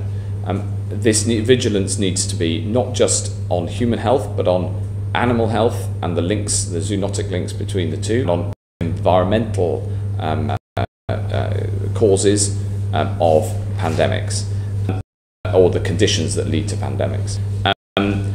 I think that the G7 is an incredibly important moment for our minded allies to come together on this view. That's what we were talking about in Oxford last week, and the Leaders Summit will address this as well. But it is also critical that this is global, and so World Health Organization reform is vital to make sure that we get the transparency that we needed at the start of this pandemic on things like asymptomatic transmission. Thank you. Secretary of State, we've been going for 3 hours, and I know that it won't be another 7-hour session, so I wonder if I could possibly ask you, because we've got some colleagues who want to come in, just to be fairly brief. Okay. That would be great. Sarah Owen. Thank you, Chair. Secretary of State, I've got some questions, about 5 questions on PPE, and I hope to get through all of them. Sure. So, and as you've heard, time is of the essence. But I want to take you back about 3 hours when you said, and you told the committee, there was never a national shortage of PPE because of the action we took. Yes. How can you say that when we saw with our own eyes nurses in bin bags instead of proper PPE? Well, I can make that assessment because the National Audit Office came and looked at all of the details here. And look, PPE was a huge challenge. We had a stockpile, and we released the stockpile in January. We started buying in February. From the middle of February, the British embassy in Beijing stood up a team to buy PPE, but it was difficult because global demand shot up, and we all saw that. But when the National Audit Office looked at this in the autumn, they found, and I quote, "The NHS provider organisations we spoke to told us that while they were concerned about the low stocks of PPE, they were always able to get what they needed in time." Now, I have acknowledged throughout that there were individual challenges in getting a hold of PPE, but at a national level, there was never a point at which we ran out. Okay, that leads me on to my second question. Over 850 healthcare workers have died during this pandemic in the UK at a rate of 79 per 100,000 compared to a national average of 35.9 per 100,000. Around double the death rate for healthcare workers compared to the general population. If they were, as you say, properly protected and had proper PPE, can you explain that huge discrepancy? Well, yes, sadly, there's so many health and social care workers have died in this pandemic. And that's because they're often at the front line. And of course, the PPE was important, but I have enormous admiration for and pride in those in the team who put themselves in danger on COVID wards when they knew that the people that they were looking after had COVID, and no PPE is perfect, and they many sadly lost their lives. Yes, and no PPE is perfect, but a bin bag is certainly less perfect than PPE. I'm going to move on to the kind of procurement process around PPE, because you've touched on that. On the 31st of March last year at the Health and Social Care Select Committee, I asked how PPE was being prioritised and where social care was in that list. I didn't get an answer. Was it Michael Gove, yourself, Rishi Sunak or the Prime Minister that was responsible for prioritising the PPE and what went where? Because Mr Cummings came here and painted a picture of absolute chaos. Well, I'm not sure how involved... well, it was a government decision. You can, no doubt in the inquiry we can look into exactly who was involved in the decision making, but I take responsibility for the provision of PPE to the health and social care family. And what I can tell you is that at the start of the pandemic, the NHS supply chain provided PPE to around 250 NHS organisations. And because of this enormous global demand, which meant that the normal supply routes of PPE to primary care, to social care, and to community care, which normally is not provided through the central NHS supply chain. Because that system effectively couldn't get hold of enough PPE, and it took the strength of government with our Beijing embassy, for instance, to be able to buy it, we expanded the supply route from 250 organisations to around 65,000 organisations, including, for instance, GP surgeries and care homes. And that was because the existing logistical system simply couldn't expand fast enough. And so it was a huge pressure, it was a huge challenge, and the team rose to that challenge to ensure that we did the best we possibly could. But as you've said, and I know, it wasn't perfect, but what you need to do in a pandemic when there's difficult problems like this is you work at it as hard as you could. And we brought in Lord Dighton, who provided a fantastic public service by leading this area of work. Thank you. I don't think you've really answered the question with the greatest respect. You know, you can write and submit the evidence to the committee afterwards. It would be really good to know what the chain of command was when it came to purchasing PPE and distribution, because that is a key failing. And I think that the families of the 850 healthcare workers deserve to know why it was that their family members went to work unprotected, or as not as protected as they could have been. Well, I think that this is a very important subject, and so it is very important to get this absolutely right. With respect to the provision of PPE to the health and social care sector, that is my responsibility as Secretary of State. But the other thing I'd say is that we've looked into this, and there's no evidence that I have seen that a shortage of PPE provision led to anybody dying of COVID. Now, that is from the evidence that I have seen. And what I do know, though, is that PPE provision was tight, and it was difficult throughout the world. But we did manage, it was pretty close sometimes, but we did manage to ensure that there was at a national level we had the PPE, and then distribution was a challenge to all areas. Thank you, Secretary of State. That's quite a bold claim. It would be really good if you could share that evidence. Well, that is the information that I have, yes. Thank you. You talked a lot about a team effort. Yes. And procurement is usually the domain of the Cabinet Office.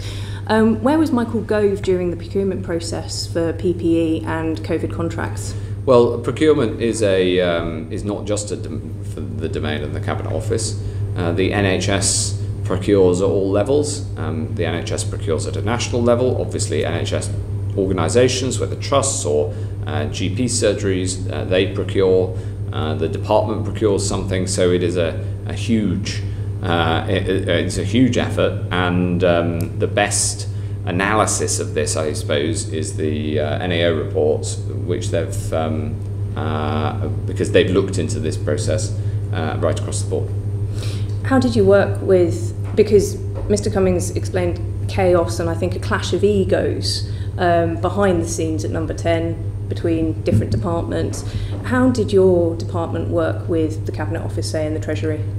Great. I mean, I have an exemplary relationship with Michael, who's been a stalwart of the efforts and incredibly helpful. And when it comes to Treasury, you know, the amount of money that the Treasury have have put into this problem is unprecedented. And when I had problems, I raised it with ministers, and they were normally resolved. And if they weren't, that was because there was a perfectly decent reason. That's how government works. That's a very different picture to the one that we heard. But do you think that Mr. Cummings' business relationship with Michael Gove was a reason for him being perhaps less critical? I mean, he barely mentioned him throughout the testimony, but gave you, I would say, a fairly rough ride during the 7 hours. Do you think it's fair to say that that perhaps has clouded his judgment? Well, I'm not responsible for anybody else's testimony, but I am really pleased to have the chance to come here to be able to tell you the truth. And just lastly, on PPE, I've had a number, and we have seen a number of British PPE manufacturers and companies come out since this last year to say that they were either knocked back for contracts or were not taken up on offers to manufacture or procure PPE. And they were long-established British PPE suppliers. Why is it that they were overlooked for companies that had zero experience or had not even existed before the pandemic? Well, when we came to buying PPE, we absolutely looked to buy it from anybody who could offer it and offer it for delivery. We looked into lots of options that were put forward to us by all sorts of people. The BMA, the Royal College of Nursing worked incredibly hard to find sources of PPE. The Labour Party made some proposals. We looked into all of these, and the decisions on the individual contracts were made by officials, quite rightly. And my job was to make sure that we could fund it, and that the funding rules, like the discussion earlier about the cap on the cost, those funding rules were appropriate for making sure we can get hold of PPE. Final question, and it just relates to a question that my colleague Barbara Keeley raised, and I don't think we got to the nub of the answer. You've referred earlier in the session to saying that patients from hospitals were released to care homes because it took 4 days to test, and you just justified the discharge policy without testing on that. But on the 11th of March in 2020, the NHS website said that the majority of tests were being turned around in 24 hours. Now, which one is the truth? Is it 4 days, or was it the NHS's website which says quite clearly the majority of tests being turned around were being turned around in 24 hours? Yes, I answered this question around an hour ago. Didn't answer it, which is why I'm asking again, sorry. No, I answered this question around an hour ago, and I'll repeat my answer then, which is that if the tests can take up to 4 days to come through, not all of them came through within 24 hours, but even if, whatever the time period, the point is the same, is that you can catch COVID in a hospital after taking a test before getting the result. And critically, what I'd say is that is only one part of the reason that the decisions were taken, and those decisions were all taken on clinical advice. Thank you very much. Dawn Butler. Thank you very much, Chair. Thank you, Secretary of State. And if I can just pick up from where my honourable friend just left off. You talked about procurement and the decisions being made by officials. Were you ever involved in any procurement contracts? No. Were you ever helpful to anyone pitching for a procurement contract?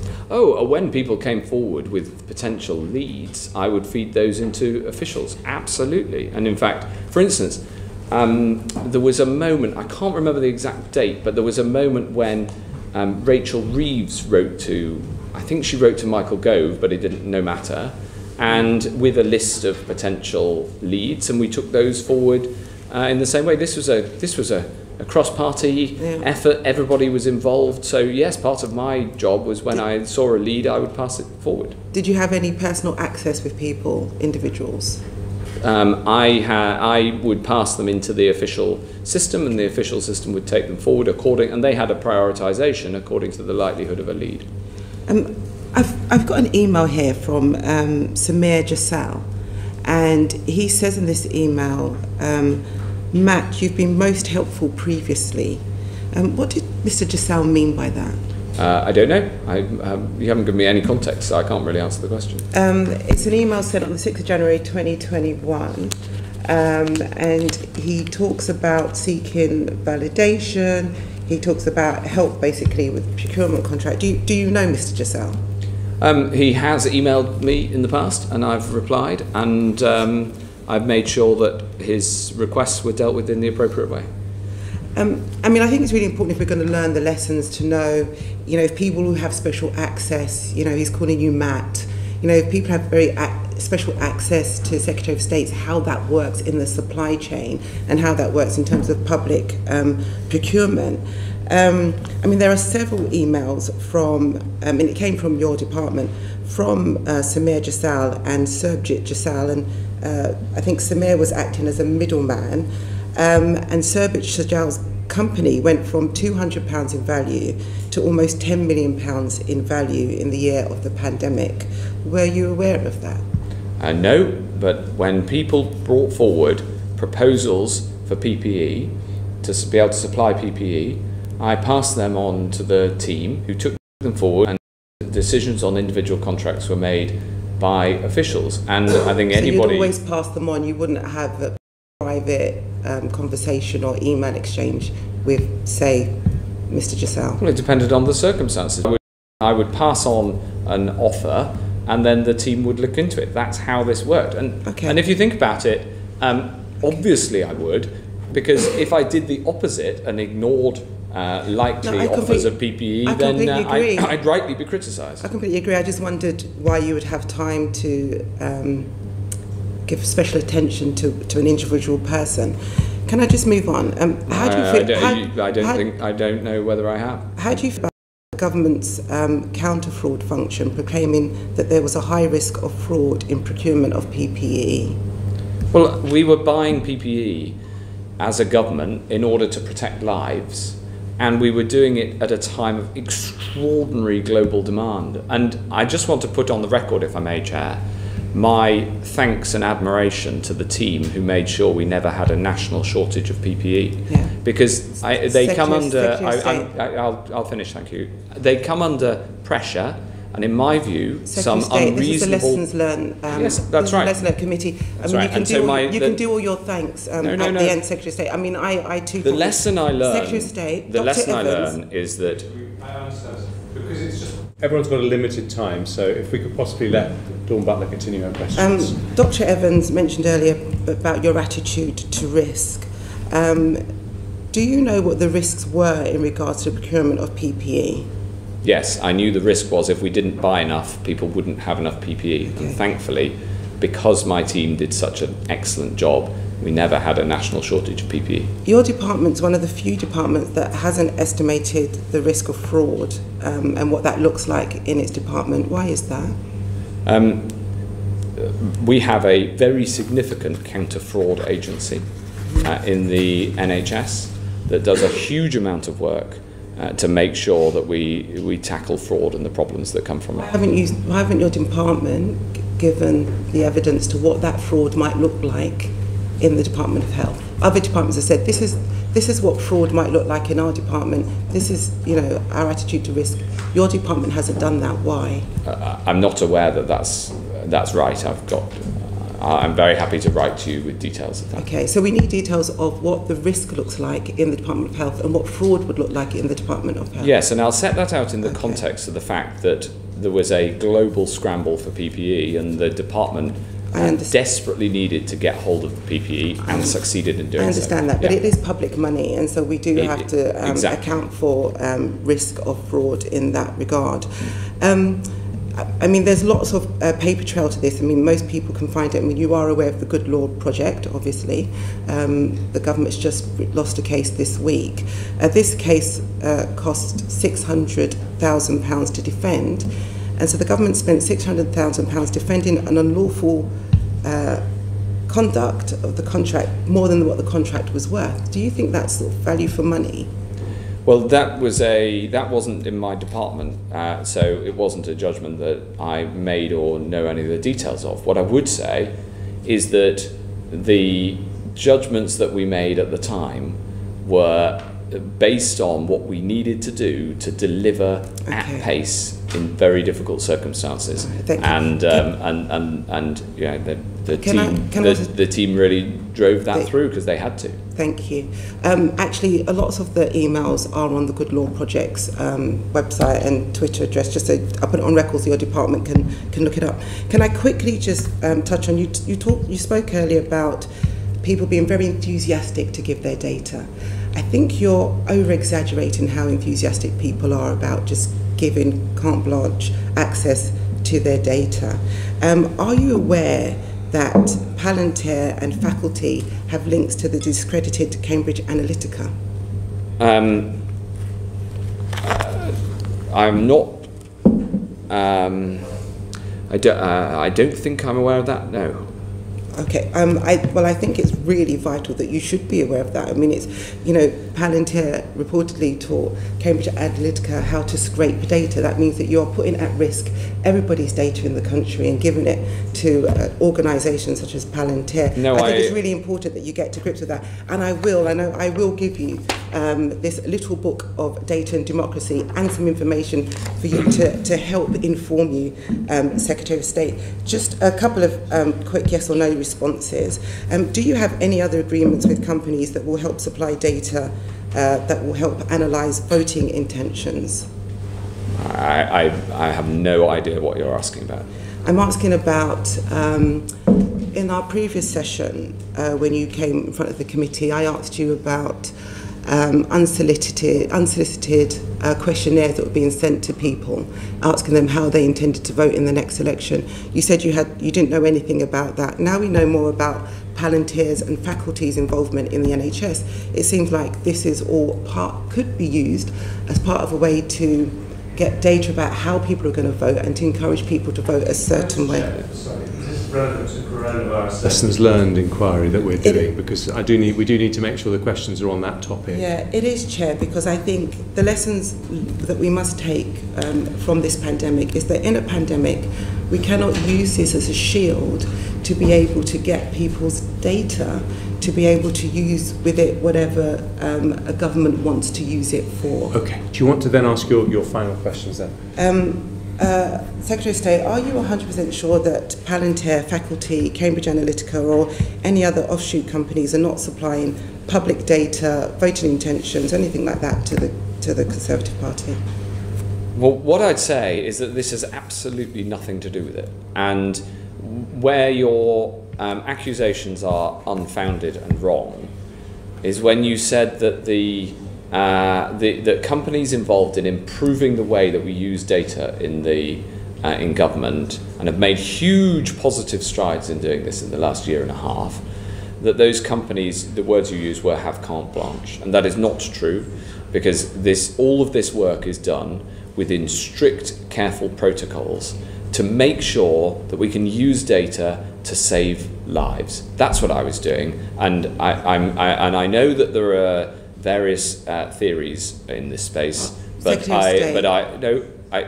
you've asked me the question and I'll answer it. This is not a theory, Secretary of State. There are various theories in this. What matters is, can you use data better to save lives, ensuring that it is properly and appropriately protected, and that's what we do. Secretary of State, 100%. Last question, if we may. Secretary, 100% you can use data to save lives, of course you can. You can also use data to manipulate people and manipulate lives, and that is not where we want to go as a country or as a government. So this isn't about theories, these are about factuals. These are about how you use data. My last question, Secretary of State, have you visited the COVID Memorial Wall? Not yet, but I very much hope to. Thank you. Thank you. Dean Russell. Thank you, Chair, and thank you, Secretary of State, for attending today. My question builds on data and the importance and the role of technology over the course of the pandemic. It seems to me that we quite rightly are talking about positive aspects of the vaccines and of testing, but actually data seems to have been at the very heart of much of the work we've done. And I wondered if you could explain what lessons we've learned over the course of the past year or so in terms of the growth of how we've used data and how we've collected data to save people's lives. Well, we have used data, I think, better in the health and care system over the last year than ever before. And we've proven the point that you need high quality, rigorous use of data and data architecture that protects privacy to make sure that people can be reassured that some of the conspiracy theories are just that, whilst making sure that you can improve care.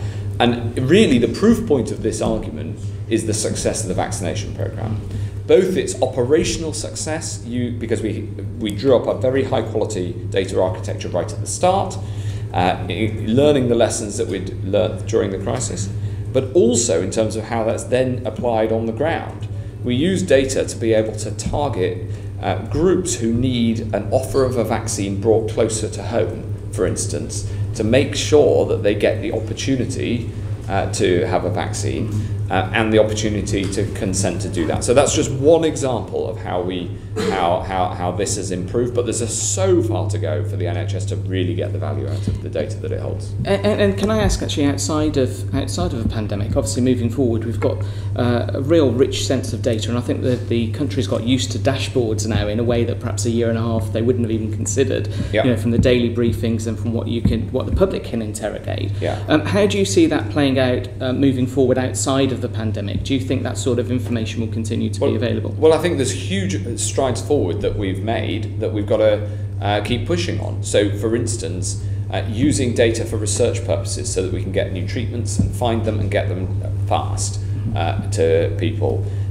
Using data to make sure that we can better manage things and have better coordinated delivery of care, for instance. Using data so we can take preventative action to stop people getting ill in the first place. I mean, we're going to launch a data strategy for the department that will set all this out in detail. But we've made in the next few weeks. We've made big strides, but there's a lot further to go. And so would you say then moving forward, and especially a lesson from the pandemic, that actually data is going to be at the heart of the NHS moving forward? Would that be? I very much hope so. The opportunities here are huge. Yeah. There are opportunities to save lives, opportunities to improve care, opportunities for the UK to be at the forefront of research. Just one small example before we move on. The recovery trial, based out of Oxford University, led to the discovery that dexamethasone could save lives from COVID. Over 1 million people are alive today who would have died, that's the latest estimate, because of that discovery based on high quality NHS data in the recovery clinical trial. I think that is a really good example of the sort of thing we can do if we get this right. And from a personal perspective, in terms of one's own health data, so many people now wear Apple Watches, they track everything with their apps and their phones and so on. It seems to me that in the 20th and 19th century people donated organs. There's an opportunity moving forward to save other people's lives. There's an opportunity to save more lives by donating data effectively, anonymously and securely. Yes. Do you see that as being part of that ability to potentially find cures for cancer? Yes, of course. I think that my view is that every citizen should allow their data to be used, as you say, anonymously and carefully for research purposes. I think, and we've seen that happen during COVID, and huge numbers of people came forward and signed up for that approach. And I think it's something we can learn. In fact, what I'd say is that the public as a whole in the UK, everybody across the UK has got far more used to dealing with data and their health data in particular. The final thing I'll say on this, because I know you want to move on, Chair, is that the data on your personal health, your health record, in my view, that belongs emphatically to you. It doesn't belong to your GP, it doesn't belong to the NHS, that is your data. So that people should be able to care for you based on that data, and if you want it to be used for research purposes, that's your decision. May I ask one very small question, if I may? It just relates to when we look at organisations like Apple that are excellent at collecting data and have the tools and facilities to do that. Do you see an opportunity to sort of partner more with those sorts of big organisations who are already tracking people's heartbeats and say, look, could we find a way to help that improve people's health as well? Well, up to a point, but what really matters here is that we can maintain people's trust and consent in the process. Personally, I'd be very happy to do that. But we need to bring people with us on this one. Thank you. Thank you. I think you may find that the predecessor health secretary had the same view about who owns your personal data. Erin Bell. Thank you, Chair. Thank you, Secretary of State. I've got the topic of vaccines, and I will try and be as quick as I can, but I fear we may not. We've been done today, so on behalf of the Chair of the Science and Tech Committee, perhaps you might come and speak to us at further length about vaccines in the future. I mean, obviously they've been the triumph of the whole thing. It's, you know, the development, the procurement, the deployment has been world class. Doesn't mean there aren't lessons we can learn. It's also been a personal triumph for you. I wanted to ask you about a quote from last October, October the 17th, by Katie Balls. Matt Hancock is the only person here who thinks there's actually going to be a vaccine, said a Whitehall source. Quotes, it's a running joke with other departments. Is that an accurate reflection of your position in government with the vaccine, and who do you think that quote may have come from? Well, I have no idea who said that. Others may speculate. And it was a view that was held amongst some. But the whole health family was absolutely determined to get a vaccine over the line. We first talked about it in January, and the advice was it would take, you know, I said at the start, it'd take a year to 18 months if everything went well. And I set the team the target of getting one within a year, and we delivered on that. And I'm incredibly proud of the team who've pulled it off. Thank you. Dominic Cummings told us that the vaccines were actually taken out of your department to ensure that it was done successfully with the vaccine task force. Do you think that was the right move? Well, there was a big team effort on the vaccines, and Alok Sharma played a vital role in this, because the industrial side and the science budget are in Bayes. The deployment, of course, is on my side of the fence, and ahead of the deployment, we just worked together as a team. There were some people who weren't very involved in vaccines and never believed that they'd happen.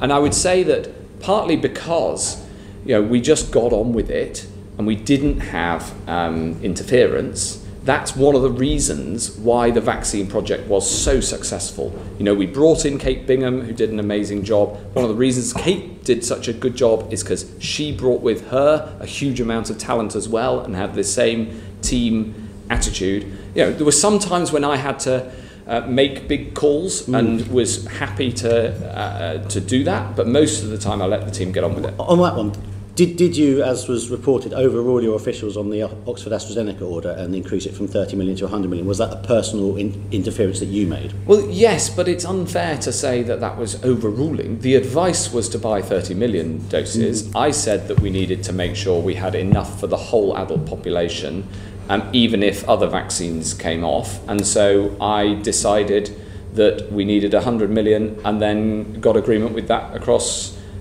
Whitehall. There were other areas, for instance, Oxford University, who of course have done this brilliantly, were initially lined up with a different vaccine company, but I was determined that we would have UK manufacture with a UK provider, and critically make sure that we had an exclusive contract to those critical early doses, and when the other manufacturer was not willing to sign up to those conditions, we switched to AstraZeneca, and Oxford signed the deal with AstraZeneca with government support, and the rest is history. So I had my red lines on this, and I provided the resources and the leadership, tried to make it happen.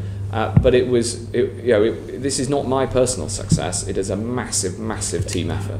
So you said earlier, probably about 3 hours ago now, that you were advised that it would take 5 years on the 25th of January. That it would normally take 5 years. Yeah. At that point, actually, Moderna had already designed their vaccine. The genome of the COVID-19 was identified on the 11th of January. They had their vaccine designed on the 13th. I think it was the first trial dose anywhere was on March the 16th. Could we have done things even quicker? And I accept it's been breakneck, but could we have done things even quicker? What lessons do you learn from that? What lessons should the scientific community learn from that? And should we have adopted human challenge trials given the scale of the pandemic and the devastation it's economic and health? Well, I think it's worth asking an expert like Jonathan Van Tam or Clive Dix if you want a view on whether we could have accelerated human challenge trials.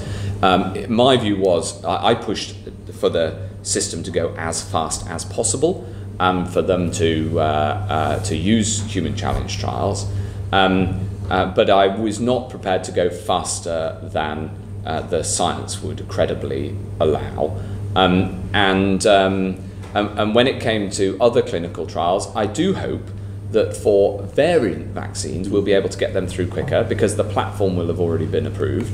And the agreement that we made in Oxford last week at a G7 level will undoubtedly speed up future vaccine production. And the reason for that is that at the moment, in each country, clinical trials are essentially separate because the design of the data standards can be different in different countries, and therefore you can't always amalgamate the data and therefore get the extra power that you need to get a clinically validated result as soon as you could if the data standards were the same and therefore the data was interoperable. This may sound technical, but the consequence of that clinical trials charter that we aim to implement rapidly will be that we'll be able to get both vaccines and treatments faster and with a more diverse range of clinical trial treatments. It's that sort of, granular, hard work improvement that we need to be doing to make sure we're better prepared in future and can do these things faster still in future. Yeah, absolutely. I mean, I completely understand you obviously didn't want to compromise on safety and the regulatory approaches, but do you think that there was perhaps an element of groupthink in the scientific community that didn't recognise that the scale of what the world was facing required a change to scientific methods to try and produce these things even quicker than we did? No. What I'd say is that the MHRA under Dr. June Rain did an extraordinary job of removing anything that was on the critical path whilst maintaining safety standards. Probably the most important innovation, you'll have to ask her, but I think the most still important innovation that they came up with was the idea of a rolling data, which meant that they, instead of doing the trial, having the data package, submitting that to the MHRA, and then the MHRA analysing it, the main vaccine companies opened their data to the MHRA during the process, so the MHRA knew where they were up to. They still needed to then check the final results, but that took a matter of days, not weeks. There's one other thing we've learned, which is that the NHS itself has such good data systems now that after deployment you can track the effectiveness of a particular treatment, whether it's a vaccine or a medicine, and therefore effectively deployment in the NHS is itself a very large clinical trial, and that raises a longer term question of whether the Helsinki Declaration that currently is the guiding international treaty on no, it's not a treaty, the guiding international principle on clinical trials could be improved to take into account the fact that now in later stage you're actually watching what happens, but that has to be done carefully, it has to be done rigorously, it has to be done with scientific backing of the experts. You can't just wave a magic wand and say this could have gone a whole lot faster, because you have to make sure you have the clinical confidence in safety and efficacy, otherwise things wouldn't work. And the proof point of that is that we managed to get the vaccine at record times, but we still have uptake in 96, 97%. We have the highest enthusiasm for vaccines in the world because we took the approach that we did, and we didn't either just remove steps that were required for safety, and we didn't stop clinical trials early as they did in some other countries on hydroxychloroquine. You might remember some quite influential figures decided early that it was obviously right and declared victory on it. But when the recovery trial saw it through to the end, when you got a clinically validated, statistically accurate answer, it found no benefit of hydroxychloroquine. You have to follow the science on this, and this is one of the areas where Britain absolutely nailed it, and political intervention to undermine that science would have been wrong. So I was willing to drive and intervene where it was appropriate, but I absolutely would not undermine the science in this area, and that's one of the reasons that it worked so well. Okay, if I can just finish, this is lessons learned obviously for the UK, but I think there are lessons for the global scientific community. We've already talked earlier about some of the things that SAGE got wrong, that we got wrong internationally, that the WHO got wrong, that you were referring to the asymptomatic transmission. Do you think they got it wrong on the origins of the coronavirus? We've now seen this lab leak hypothesis is gaining a lot of credibility around the world with intelligence agencies and scientists. Do you think that the WHO let us down on that at the start of the pandemic? Well, I don't know, and nobody knows.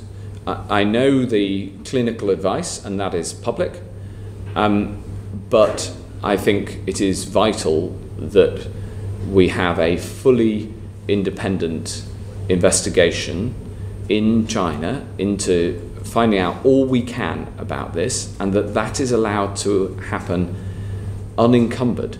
And part of the reforms that we need to the way that the worldwide systems operate is to make sure that we can properly find answers to these questions, because at the moment it is impossible to know. It will be hard to get into China. It will be hard to get into China, but do you feel let down by the way the British scientific establishment backed up the original position of the WHO without any real evidence for doing that? No, I don't. No, I don't. I think that we do need to get to the bottom of this. But of course, for the day-to-day management of a pandemic, the origin is only a secondary consequence. What matters is the problem that you've got in front of you. Now, for learning the lessons and avoiding future pandemics, these things are very important. Thank you. Thank you. Karen Monaghan. Thank you, Chair. Secretary of State, thanks very much for spending so much time with the committee today. I think all of us appreciate that. We know that in March things were obviously frantic, and you've said this morning that you had limited info and you're working at great pace. By September we should have had a clearer idea of what we were dealing with. So I'd like to just ask some questions about that. In September, the Prime Minister rejected SAGE's advice for a short circuit breaker lockdown. Dominic Cummings told us 2 weeks ago that the Prime Minister took that decision without consulting Cabinet and without any formal advice against a lockdown. What's your recollection of the decision process? Well, the challenge of having a 2-week so-called circuit breaker is the question of what you do at the end of the 2 weeks. So in Wales, they did try a 2-week lockdown, and at the end of the 2 weeks, the cases started to go up again. The scientific theoretical argument for a 2-week circuit break is that if everybody on the planet didn't see a single other person on the planet for 2 weeks, then the disease would not be able to pass on. But unfortunately, in real life, that obviously can't happen. So the practical question in this period was what action to take to slow the spread of the pandemic, and we turned to the tiers system and then to a national lockdown in November. And of course, during this whole time, we had the growing problem that we only fully knew about in early December of the new variant that made life so much more difficult. But did the Prime Minister discuss this circuit breaker that SAGE was advising with the Cabinet? Well, I certainly discussed it with him. I can't recall whether it was specifically discussed at Cabinet, but I know that I discussed it with him. And did anyone challenge the Prime Minister's decision?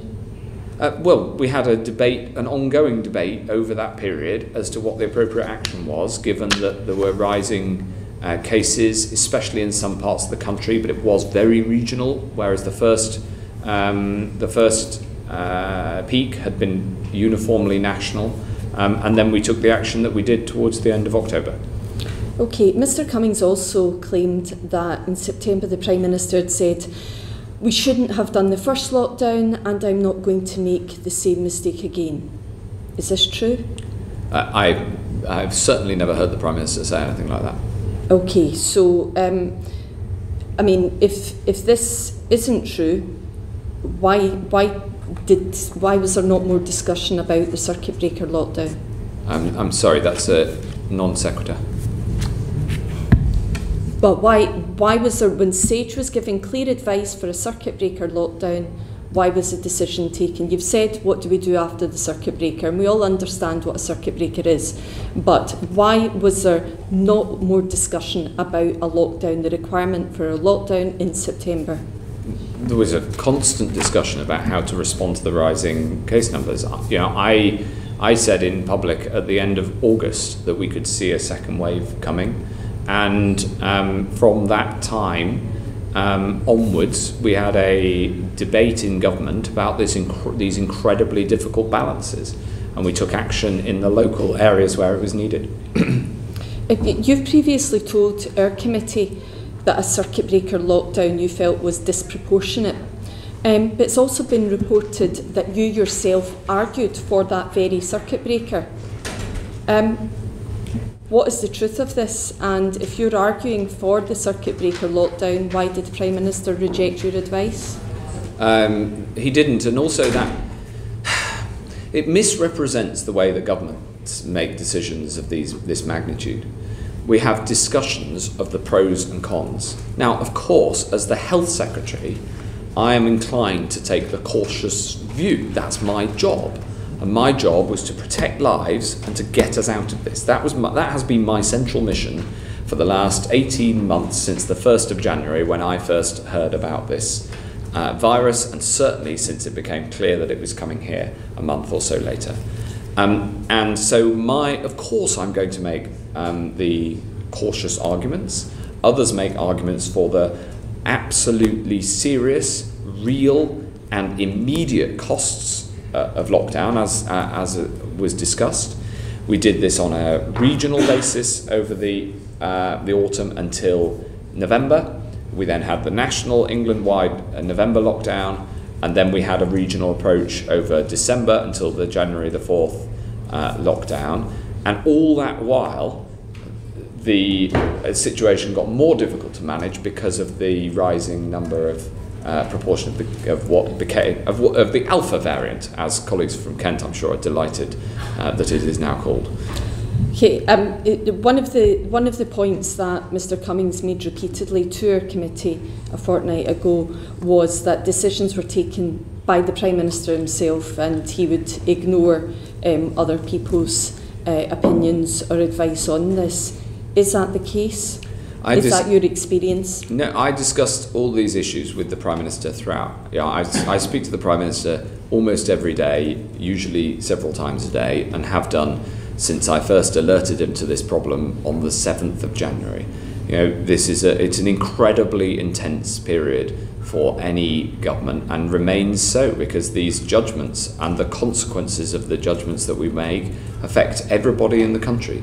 So this is and the way that decisions are made is through discussion. Of course, people have a tendency, one side of the argument or the other, at times. Actually, at the moment, everybody is very aligned, and the data is still not yet clear ahead of the 21st of June decision. But but the way that decisions are made is that they make their argument, and then the Prime Minister makes the decision, and then you fall in line behind that decision, because that's what collective agreement is all about.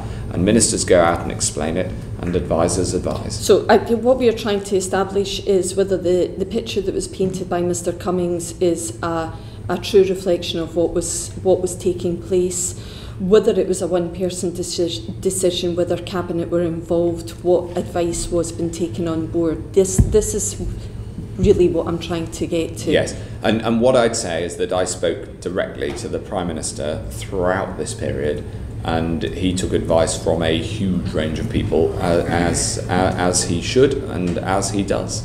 Okay, the point of learning lessons is to identify where things have gone wrong, identify mistakes, and address these for future.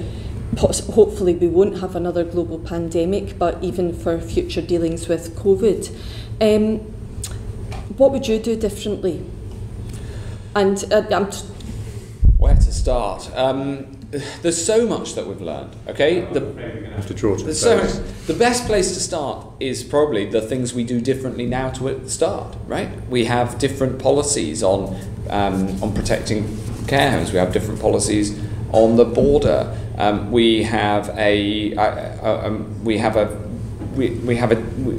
learned a huge amount all the way through. So a lessons learned exercise is not. I'm sorry. When we see 3 weeks for the border from India to be closed, but you don't. Well, you don't. You see, you don't.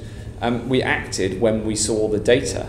And the data showed from Public Health England shows that the Indian cases positivity from India was 3 times greater than the positivity from Bangladesh, but that data was not acted upon for 3 weeks. But we didn't have that data because there is a long lag from the cases, the date on which the case occurs, to the date when the sequencing result comes back. So you have to act on the data that you have. I keep repeating this whenever I'm accused of, by somebody with the benefit of hindsight, that I should have acted sooner.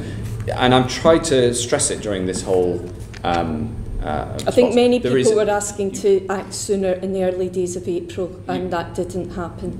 But well, you know, the different governments across the United Kingdom, including the SNP government, acted at the same time in these things because we were acting based on the same scientific advice. No, that's not true. The SNP government closed the borders. We're going to conclude. You were referring to the period of March and April last year, and we all had the same. No, scientific advice. I'm talking about April of this year. Do you want to come back on that, or should we move on? Well, the government in Scotland took a different approach, and international travel is essentially, the rules around international travel are essentially a decision for the UK government. But I'm not particularly. I'm going to have to move on to the next question. And you've been very generous with your time. We've just got 2 more people. You can see them on the screen in front of you, and then we will be through. So, Paul Bristow. Thank you, Chair. Secretary of State, just to probe slightly further on those decisions made in September, what Mr. Cummings told us very directly was that by September, it was the economic arguments against lockdown that outweighed everything else. Is that correct? It isn't correct, because what you have to do when you're making a decision as a minister or as the Prime Minister is weigh all of the factors. You have to weigh the economic factors. They are real. People's livelihoods are at risk. But you also have to weigh the health factors and the growth of the virus. And so the proper and appropriate way of taking a decision is to listen to all of the voices, and some voices were arguing one way and some arguing the other, and then you have to take a decision based on those judgments. So where did the balance in decision making lie between scientific, medical, economic and social factors, and how did they change over time? Well, ultimately that balance is a balance that only the Prime Minister can bring together. You know, of course, I will make the arguments that I believe in, and representing being the head of the health department and the health family, if you like, I'm going to make that argument. But ultimately, these judgments come together through the Prime Minister. Okay. Just on a slightly different question. On May the 27th, you said that the new variant, I think we're talking about the Delta variant, may represent as many as 3/4 of new cases. What's the most recent assessment of this? The assessment that I saw from last night is that the Delta variant now comprises 91% of new cases in the UK. 91, okay. All right. Just to return to some of the questions that Barbara asked you, I just want to refer to this, just on a slight point on what we talked about earlier, 2 or 3 hours ago, on DNARs, on the resuscitation notices. You said that no one was denied treatment, and your guidance, actually, or NHS England's guidance on DNARs was very clear. But what the Daily Telegraph is saying today is at least one person died because she was issued with a notice which very clearly said learning disability was listed as the reason that CPR was likely to be unsuccessful. I know there's many things or many factors or many suggestions that you're looking for, levers really, to try and ensure that guidance is the country and people act appropriately. But could you at least commit to investigating this one particular case? Absolutely. Very clearly? And if you or the Daily Telegraph or anybody else has other cases of people disobeying the guidance, then I want to know about it. And the CQC is there to investigate formally as the health regulator to make sure that this sort of guidance is followed. When I said what I said, what I meant, of course, is that is what the guidance states. People should not do it. Now, in a system as big as the NHS, making sure that happens everywhere is a challenge, in the same way that on patient safety issues, for instance, everybody follows the guidance. Making sure everybody follows the guidance is a challenge. That is always a problem with a very large system. But as Secretary of State, along with the entire clinical and non-clinical leadership of the NHS, I am absolutely crystal clear that having learning disabilities is never a reason for a DNR notice, and consent properly attained must always be taken on an individual basis before a DNR process should ever be put in place. Thank you very much. Last but not least, Taiwo Owatemi. Thank you, Chair, and thank you, Secretary of State. My first couple of questions will just be about lessons learnt in the past 18 months and what can be done, what could have been done differently. Firstly, do you accept that the large staffing shortages that the NHS already faced made it more difficult for hospitals to cope during each wave of the COVID-19 pandemic? Well, I think the best way of putting it that I can think of is that I'm just delighted that we were recruiting at pace when we went into the pandemic. And then we recruited very significantly in the early days of the pandemic by having a call to arms to people, including people who'd retired, people who were in the latter stages of their studies, and others to come forward, whether as volunteers or to become fully fledged clinicians, or into all sorts of other roles. Sorry to interrupt you, but what I'm trying to get at is, how are we going to avoid such dangerous and widespread staffing pressures in the future? Well, the starting point is that we're going to deliver on our manifesto commitment to have 50,000 more nurses in the NHS. I'm very glad to say we're on track to delivering that manifesto commitment, and I'm looking forward to working with the committee to think about how we can make sure that there is always an assessment of what's needed, not least with the passage of the Health and Care Bill in the forthcoming session.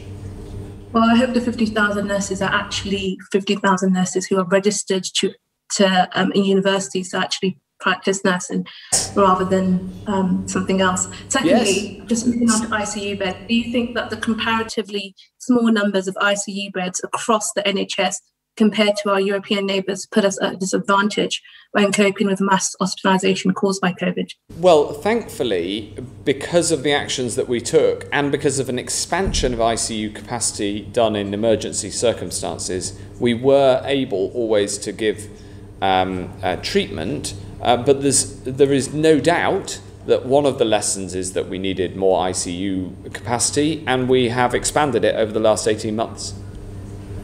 And will that expansion stay in place in many of them? Yes, I mean, earlier I mentioned the Nightingales project, and there's no doubt that the Nightingales project is something that the NHS should be always proud of. You know, do you remember we saw those images of China building a hospital in 2 weeks, and we thought, well, we'd never be able to do that here, and then we built one in 9 days. So the NHS should be very proud of what it did on the Nightingales project, but that, of course, was temporary. We also expanded permanent capacity, both in ICUs and in emergency departments, actually, because infection control rules mean that you can't have as many people in waiting rooms in emergency departments, and so they needed expansion as well. So almost every emergency department, almost every A&E in the country has been expanded in the last 12 months. So yes, some of the expansion is permanent, some of it was temporary. Roughly, how much ICU beds are you planning to keep permanently then? That is a great question. I don't know the answer. Can I write to you? Yes, that's fantastic. Thirdly, throughout the pandemic, do you think that critical NHS infrastructure, such as oxygen supplies in hospitals, was ever under sufficient pressures so that patients' lives weren't put at risk and NHS staff safety weren't put at risk? Yes, there were moments when we had a significant shortage in an individual setting. So there were hospitals that got to the limit of the number of patients they could have on oxygen. That wasn't the actual oxygen itself, it was the piping, it was the supply mechanism.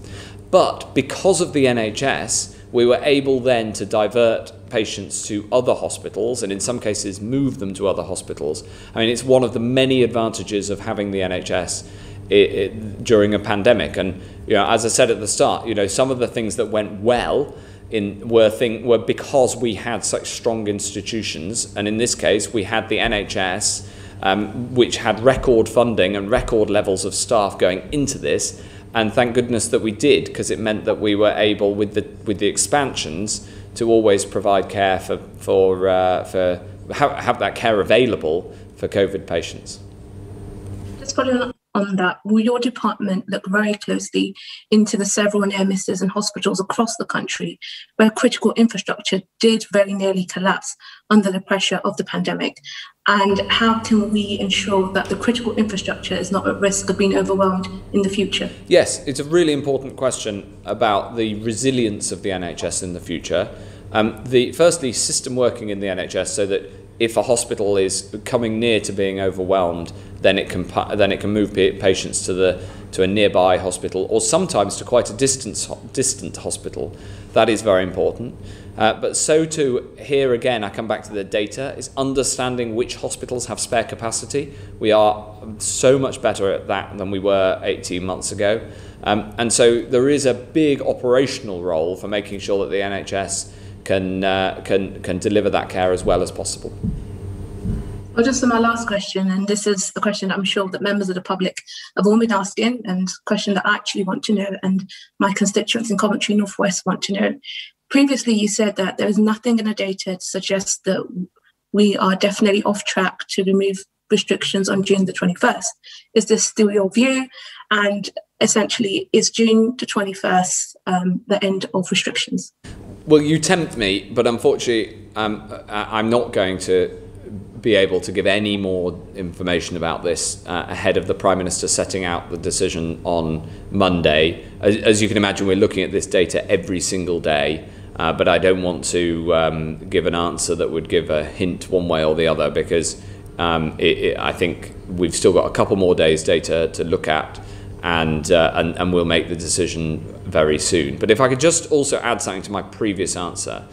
The thing is that having the NHS made the UK better placed in terms of the healthcare provided than many other countries. And I think one of the really important things for any lessons learned exercise is that we must learn about where we need to strengthen and improve.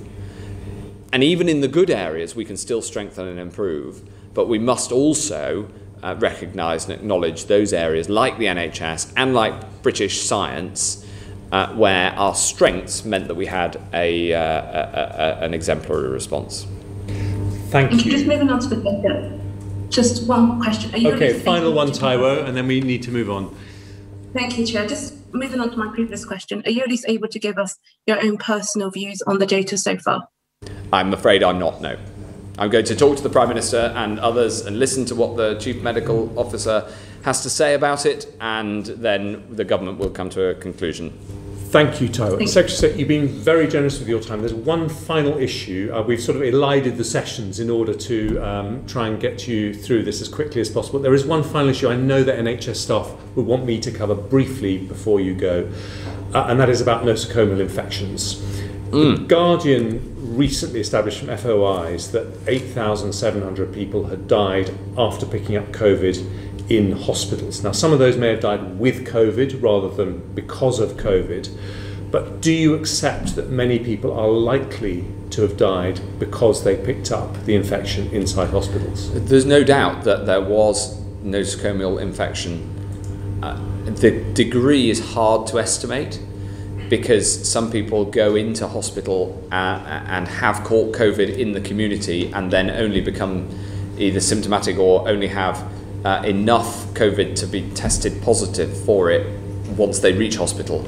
And I hope that isn't too, that doesn't sound like I don't take it seriously. I take it very, very seriously, but the precise numbers are hard to ascertain.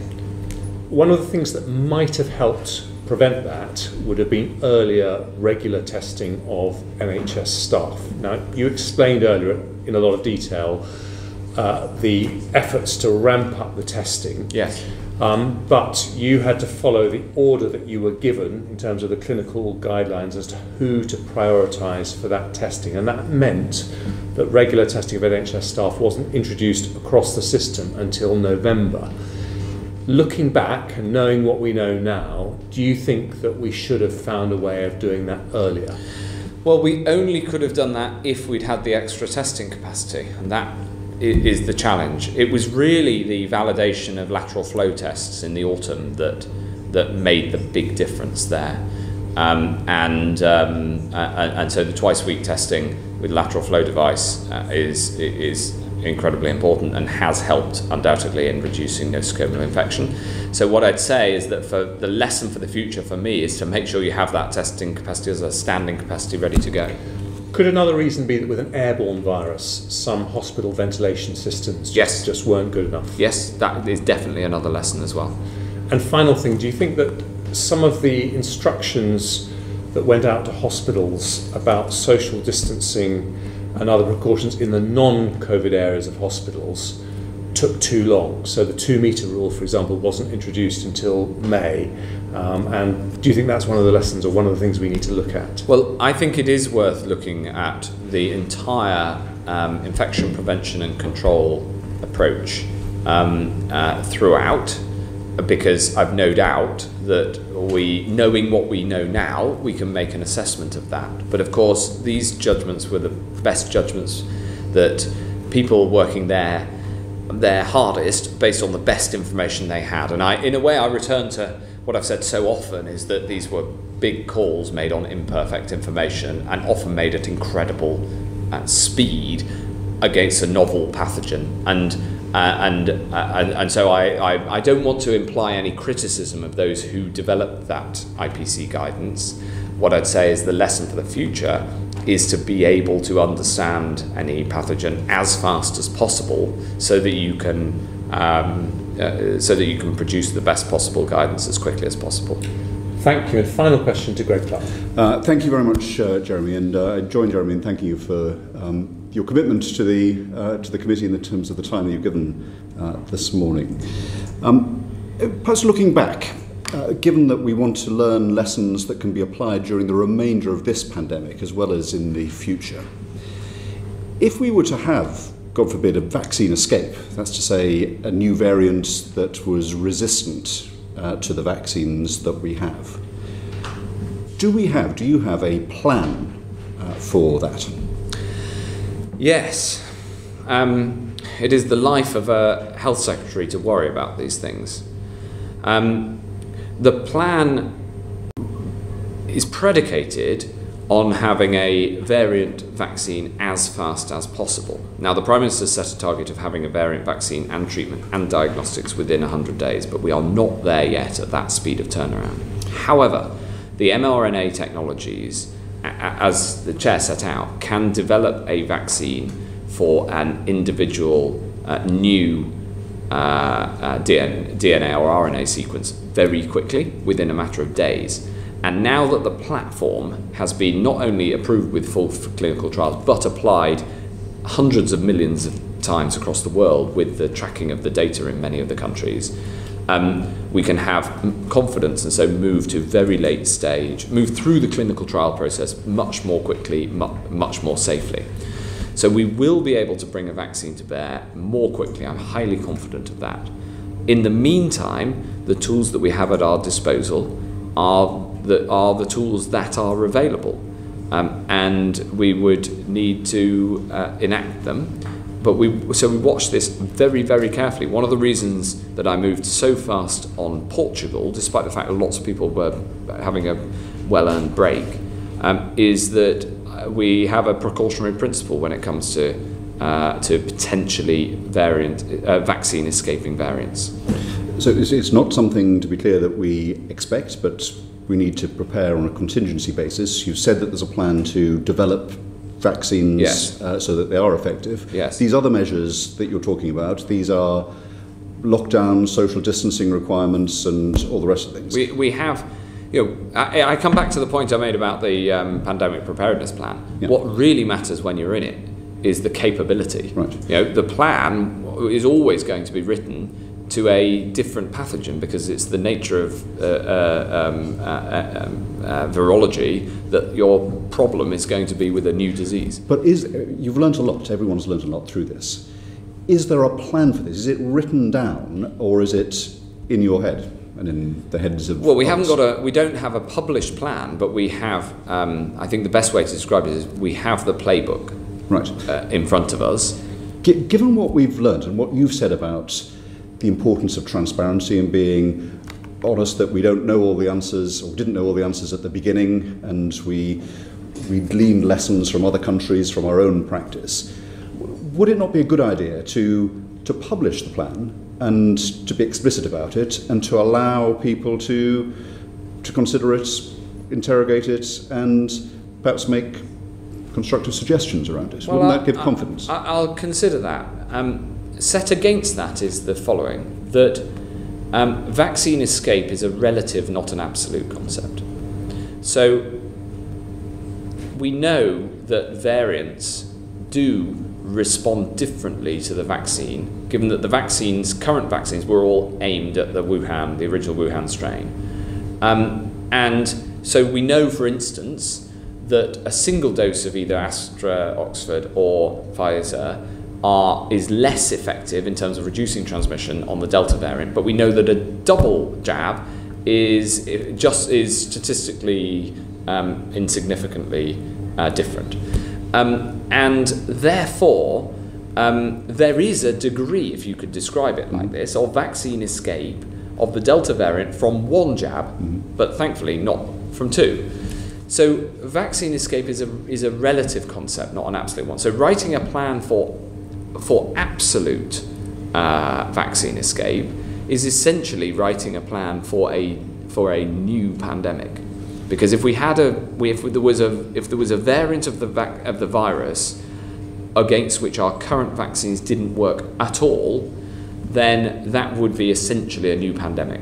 And I think we are better prepared by a long shot for a new pandemic, both in terms of the physical capabilities that we have as a country, of all the things we've been talking about, and frankly, the intellectual framework for dealing with it, that many policymakers in the Far East had experience of and could bring to bear. And so both our policy playbook and the capabilities that we have are better placed. And so I'll consider it, but you can see my initial reaction is to think in the first instance, it depends on the degree of escape. Well, a plan need not be a binary thing that just deals with one factor. In fact, it would be a poor plan that didn't consider a range of scenarios, and to have it in advance might have some advantages. Yeah.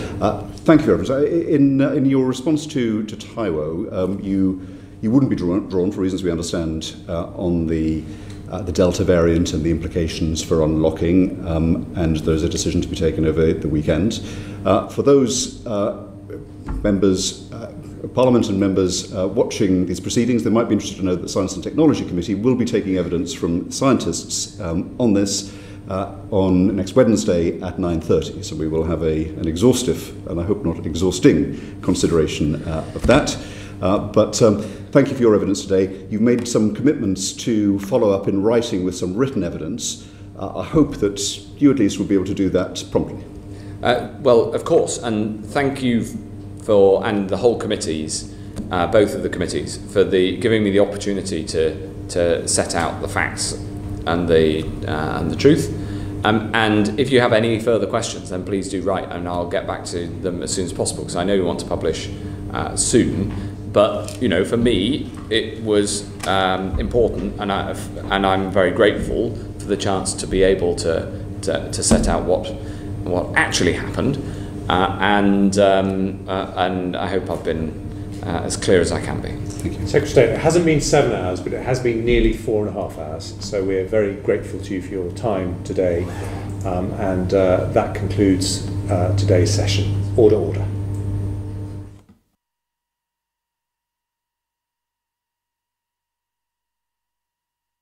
the Wilson Room.